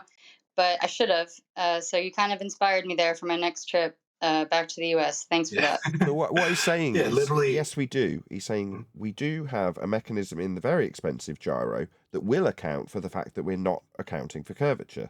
The gyro will automatically account for that non-accounting of curvature. But in theory, if you just had a cheap gyro and you put it on the dashboard of the plane, then yeah, in theory, it wouldn't deviate from its horizontal spin, and you know your theory would prove true. But you haven't accounted for the very expensive gyros that have an account for that not happening. That's what he's arguing. Yeah, and he's literally arguing now that yes, he does adjust all the time, when literally he conceded within like the first minute of my other debate, just minutes before, that he never adjusts. No, he's not saying he adjusts. He's appealing to the expensive gyro, making the automatic adjustment. He's just not technical enough to know how it does that, and he hasn't looked into it yet. Right. It's always the grade of the equipment, so I can end this conversation now without giving away any information. Right. Yeah, and appeal to technology. That's all that is. I'll look up how the equipment does answer this problem, because I can't answer it. And yes, at this point of the argument, Earth would appear to be flat, but there is an explanation for it. I just haven't looked into it yet. I think he must be adjusting for eye level over surface level. Perhaps. Any more to this? No, you can keep playing. Yeah. Great. Yeah. Will the whole aircraft rotate around that gimbal base? The gimbal base of the plane attached to that gyro, will it rotate around the whole thing? Sorry, explain that again. The artificial horizon. Okay. Yep. It's attached to the plane, right? Yes. Great. So the casing. Yep. 1 second. So it's straight and level here. It's attached to a gyroscope that maintains rigidity in space. The gyroscope is still going to maintain its position, and it's going to. When we're here now, is the artificial horizon going to be upside down? Where you went wrong there is you said it will maintain its rigidity, and obviously it doesn't. If it was a simple gyroscope, yes, you're correct, but it's not a simple gyroscope. Okay, even if I grant you it doesn't maintain rigidity in space. Why would you grant him that? Then it's broken. Okay, the reason why is because obviously it does, right? But I just want him to concede and say the words, right? No, you shouldn't have gave that up. That's too stupid. Yeah. Well, I get it. He sounded like some snobby PM over here. No, it'll still look exactly the same as it did when you took off. Welcome to Hang on, you're missing the good thing. Nathan, will you stop playing the video over when you speak? I think if everybody talks over the top of the video, you're pleading with me to play. That'd be wonderful. If you keep on playing the video when people Well, what do you want? You've pleaded with me to bloody play it, and now you're moaning that I'm not playing it not long enough. Maybe if you don't do that, if you leave people speak like she was doing, and then play the video, it would be a lot better. Oh, I see. Just playing it's not good enough. No, it's not. If it was a simple gyroscope, yes, you're correct, but it's not a simple gyroscope. Okay. Even if I grant you it doesn't maintain rigidity in space, will the artificial horizon be upside down here? No, it'll still look exactly the same as it did when you took off. Welcome to Flat Earth. Welcome to technology of a complicated gyroscope. But even your plane that you flew in the 60s wouldn't do it. Wouldn't do what? It would still be straight. We had a 2-hour range. Okay. 2.5. Didn't Twat say that he didn't have any of this stuff in his plane? So how would he know how this stuff works? No, I didn't say that at all. I've flown many things. I've flown 737s. They would have that. Great. You flew your 737 across the globe, correct? Nope. No. Oh, how far? Australian Air Force 737. How far did you fly a plane? What's the max distance you did? From where to where? 3,000 miles. Sydney to Perth. Do you know how much curvature is in 3,000 miles, sir? Nope. Do you know how much is in 10 miles? Nope. All right. In just 10 miles, it's 66.6 feet. A 6-story building. In 10 miles. Okay. You just said you flew 3,000 miles, and the artificial horizon did not change your orientation, right? Correct. Welcome to Flat Earth. Welcome to complicated gyroscopic. Yeah, you can repeat yourself, but so can you. All right, I'll go. This is pointless. Welcome. I just wanted to point out that I tried to explain it. You didn't want to understand, and then what did you try and explain, Dumbo pilot? Complicated gyros that you don't understand and would have to look into. You tried to explain it as a handwave dismissal because you didn't look into it, hadn't looked into it, and need to look into it in the future. You've tried to explain that to him. What, that you should respect his authority while you go off and look at it? No, mate. What a wanker. How dare you?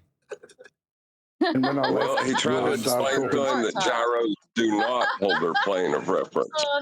So they're useless. Gyros are useless. That was great. Sorry. That was so great. Go on, John. Say that again. I mean, if you're going to accept that a gyro does not keep a fixed plane of reference, they are useless. Why would you put them in a plane? Exactly. You wouldn't. Yeah, it's like the whole purpose of the wheel is so we can use it to move things. Do you know what I mean? It's like, no, doesn't do that. That's not what it does. The wheel is not a wheel. What he's saying is, your conclusion is outrageous. This is what the pilot's saying, because you haven't accepted my handwave dismissal based on a defiance of this principle that must be adhered to. I haven't looked into it yet, but you just won't accept that which I have not yet looked into and would defy this principle. He's taking the hump with you? It's just absolutely outrageous. It infuriates me that he could treat you this way at the end of the discussion. All right, well, I'm leaving then. Well, yeah, he gets angry, and I say, well, you know, you just got flat smacked. I told him he was being rude in that at the end. Yeah, so. Sure. So that's why I don't normally join Flurf Lives. You invited me into a respectful conversation. Well, now you're being rude, so now I flat smacked you. So now go back to your... Bye. Tell him how you got He's flat nosing down. Keep nosing down, you're going to crash. Can I see the picture from Twan? Yeah, ironically, the guy in the background who said, keep nosing down, you'll crash. Yeah, like in this diagram, there's no void opening up ahead of you, otherwise there'd be empty space to fill as you descend. Does that mean pressure? No, because What does he mean by... the pilot's So this, the pilot's saying, "Oh, I would have to nose down now." So the guy in the background goes, "Yeah, keep nosing down. You're gonna crash." Yeah, and he's right. Oh, crash. Okay. Yeah, he's saying you'll crash into the ground. If you're nosing down, you're descending towards the ground. Well, if you've got on a globe, you're going to have to nose down to account for the curvature. Crash. Yeah, no, I completely agree. 100%. I thought you said, or otherwise you'll crash. And I'm like, is that pressure? Is that, I get it. So crash. Okay. Yeah, crash. But yeah, hell yeah, they'll crash. Is he indicating then that level with the gyroscope is only there so to prove that you're keeping your hand steady? With hand steady with what? Well, if the gyroscope remains level in that view, then that means your hand's steady and level. No, they trim the aircraft. So once they're in straight and level flight, they have to adjust certain surface areas on the plane so they don't have to pull back on the yoke the entire time. If you ever see the inside of a plane, once they're in level flight, you'll see these little wheels that look like, if it was a car, it would be the central column. Well, there's like two wheels either side that will spin randomly. And what that's doing is it's trimming the aircraft so they don't have to constantly pull back to raise the nose up slightly to maintain perfect level flight. They trim it. So they don't have to hold anything. Once it's trimmed, that's it. Yeah, exactly. By the way, so if it's level, then all he's doing is holding his hands steady, surely, because it's not indicating where the plane's going. In his rhetoric is what I'm on about. Oh, they're not even holding the things. When they're cruising altitude, the plane more or less does its own thing. They don't have to hardly do much at all. When they're on autopilot. Right. What does level mean, though? Parallel with the surface. Is the plane going round, down, or is it flying level? Well, if he says he's flying level, but going round, then obviously the instrument has only got one purpose, and that's to say my hand is holding the plane level, steady. Yeah, I see what you mean now. Yes, exactly. He has to redefine the principles he's using to describe how he flies in order to hold his globe belief. And when he gets to the point that he cannot deny it, he tells his opponent that it's unreasonable to be like this, and this is the reason he wouldn't come into Flurf forums, because at the end of the discussion, he said, I can appeal to a defiance of gyroscopic motion if I looked it up, and you just won't accept that. How dare you? Which doesn't exist. Yeah, he's defying the principle. He's saying, I'll have to look it up. There's something magical in this box that isn't a 50 pence or $10 Toys R Us gyro. Therefore, I need to look into what the expensive gyro has that defies gyroscopic principles. You're like, what are you babbling about, you idiot? You've just lost. That's all that's happened here. Yeah. We've got Russian Mike, a Glober, who wants to say something, I think. Also, he's breathing down his mic. Very irritating.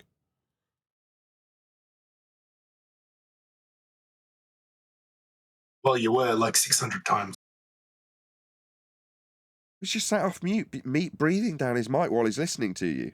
Heavily.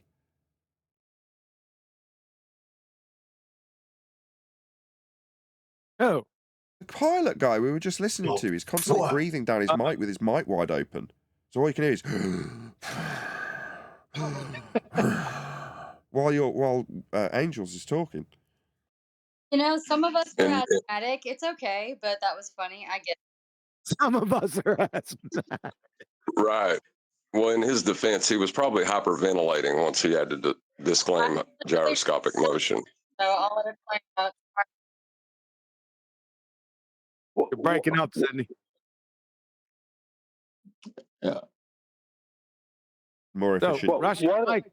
Hold on a second. Russian Mike is in here, right? Did somebody say Russian Mike? Yeah, Russian Mike. He's trying to say something. Yeah, can you hear? Okay, go ahead, Russian Mike. I'm co-hosting the shit out of this. Go ahead, Russian Mike. Russian Mike. Hold on. You guys hear Russian Mike? No. I don't think they can hear you, Russian Mike. Drop and rejoin. Tell him to drop and rejoin. So we've got some chaos going on it. Nathan, we've got some chaos going on here. I don't know what's happening. Russian Mike. Yeah, you're part of it. So I was going to say something, but there is so much attention to me. Please be quiet and let me continue. So for you to understand that the airplane doesn't have to dip down every time, like every 15 minutes or so, because it's like a car going around a hill. You don't think that a car going around a large mountain or hill has to dip down its. I get it.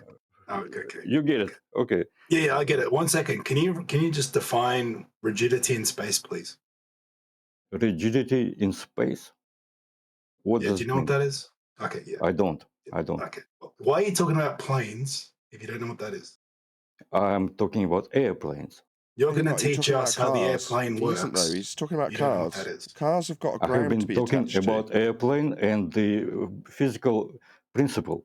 No, it's not the physical principle. Russian guy, Russian. You've talked about our car. Guy, stop. You've talked about how our car attaches itself to a road. That's not how our plane works. There's no road to attach to. It's just garbage. You're just talking nonsense. I'm not talking nonsense. That's what you were saying. Okay, show me the hill that the wheels on the plane attach to in midair. Oh, okay, it's a density. Air, the air has density. The airs aren't hills. The air is not a hill. The air's not a hill. Shut up. Shh. Dunce. Shut up. Tell me to shut up. Yeah, because you're a dunce. You're rude. You're being very rude. Dunce. There is no hill in the air. Air pressure's not a hill. You're just stupid. I'll say it again. You're just stupid. It's an cars and how they move on the road when they're physically attached to tarmac. You're just rumpusing me, asshole. Yeah, I'll call you a dunce because you are. Now shut up. Principle. Shut I'm trying to explain the principle, and he's just waffling the friggin' principle through the top of me. Shut up, Russian. This guy needs to be kicked. You telling me to shut up because you're not satisfied? You don't agree with my idea. You're a moron. It's a very You're a moron. point. I'm calling you a dunce and you won't shut up. I'm calling you a dunce, pointing out why you're a dunce, and you won't shut up while I do it. You're still talking, dunce. Position. Shut up. Shutting up the opponent is a very shut up or I'll shut you up, dunce. You've got your last chance to take part in this discussion. If you don't shut up while I take part in your argument, then you won't take part in the discussion anymore. Shut up and listen. There is no road in the sky. I believe in democracy. Yeah, right. Time for you to go, Russian asshole. You just won't tolerate a response coming your way, right? There's no road in the sky. Your comparison's stupid. I didn't say there is a road. So you're an asshole. I got 4 words into taking apart your shit argument, and you're talking through me. So you're a prick. Prick. You're a dunce. You've got a stupid argument where there's roads in the sky that are like hills. All you can do is talk through the demolition of your stupid dunce argument, where there's air pressure forming, magical tarmac hills. I'm still talking, dunce. It's just your crap argument being taken apart, dunce. I know you don't like being called stupid, but you are. That was a stupid argument. Wasn't even an argument. No, it was not. Hills are defined with their height above sea level. So you need a horizontal plane for the hill. Russian, what day is it today? What day is it today? I just want to, what day is it? So you don't know what day it is, but you're going to teach us about how the plane works. Yeah. No, that nonsense argument about air pressure is the biggest begging the question fallacy ever, and it also shows that they haven't thought it out. It isn't possible to follow an altitude around a spherical surface if that altitude is constant around that spherical surface and not have to dip the nose down. If you're following an altitude around a spherical surface, then you have to dip the nose below horizontal, which means you won't have any lift, which means you're going to crash. You don't understand this. The Russian guy decided to talk about a third of the way through that statement, so fortunately one of the server mods were on and just muted him before you finished the end of the sentence. You're not listening to Brian, you're not listening to me, Russian. You're just here to cause trouble. aren't you? I'm willing to discuss openly with anyone, like Nathan. Why did you call me asshole and You can other you can angels? converse with me for a bit, right? You're not the one who I was talking with. It was my debate, right? So can you define what rigidity in space is, precession, gyroscopic? What do you know what an attitude indicator is? Okay, let me be clear. That's a yes or no question, just by the answer way. him. Do you know what an attitude indicator is? Let me be clear. I wanted to point out that airplanes don't have to adjust He's their going to position. reassert his claim. He's going to reassert his claim. He's completely ignored you, and is now rinsing and repeating the same shit that he said 2 minutes ago. Dunce.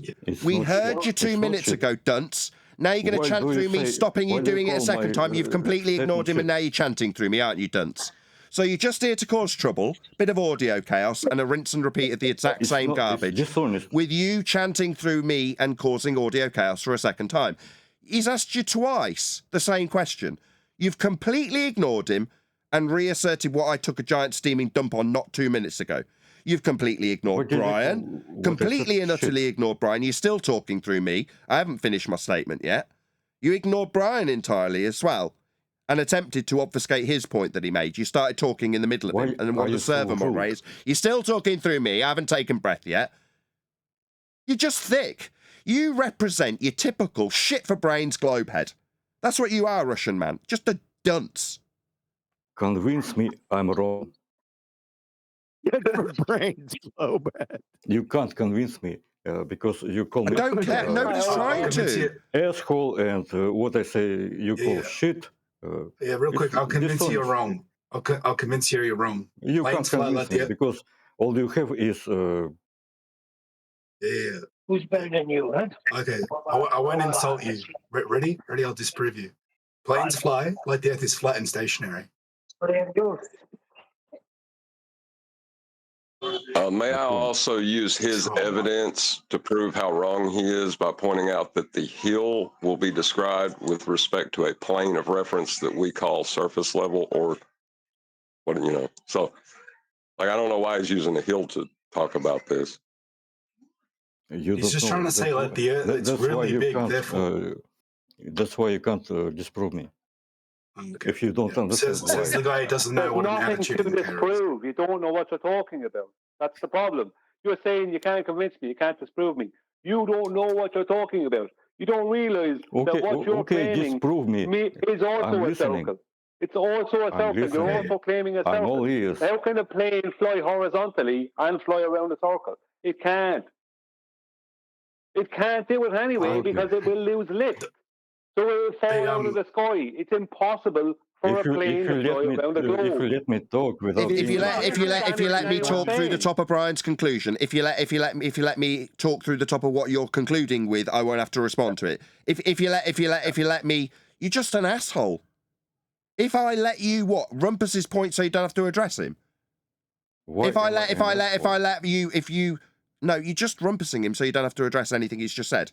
It's the second time you've done it to Brian. You're still doing it now to me. While I'm pointing out what you're doing it to me. You're chanting through the top of the conclusion that anybody makes, Russian. Russian, you're not going to get away with doing this to me. Shut up, you communist bastard! Of course, I'm polite. I'm going to shut him up. Shut up, idiot. Shut up! Why am I called asshole and idiot? Because you are an asshole.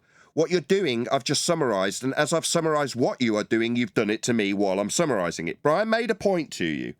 You completely and utterly ignored him and chanted through the conclusion.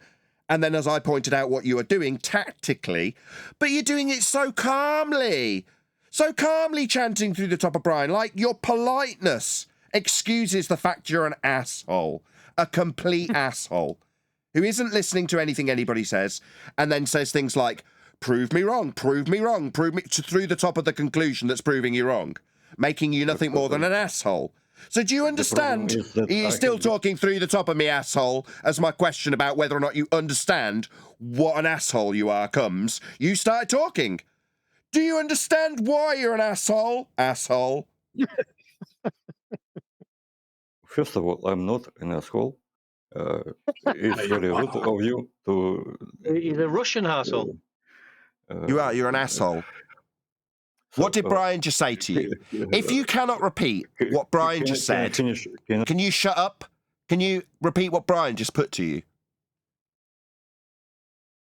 What did Brian? You haven't got the slightest clue because you're an asshole and you didn't listen. You started asking him a question towards the end of his conclusion, meaning you weren't listening in the middle of his conclusion, you weren't listening at the end of his conclusion, and you're starting to talk meant that this demonstration is now concluded.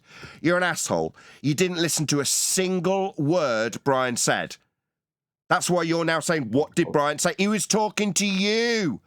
Asshole. Okay. Yeah, asshole, it's not okay. You're still talking through me. Asshole, I haven't finished my statement. You're just an asshole. Otherwise, you'd have been listening to Brian when you started concluding through the top of him when you weren't listening to him. That's asshole behaviour. So, asshole, nobody wants to talk to you because you're an asshole. And also, you don't know the global religion to start off with that you're trying to defend. Okay. Is there a Brian? End of your time here, asshole. Bye-bye. You're a Brian. That's what the last thing he said. I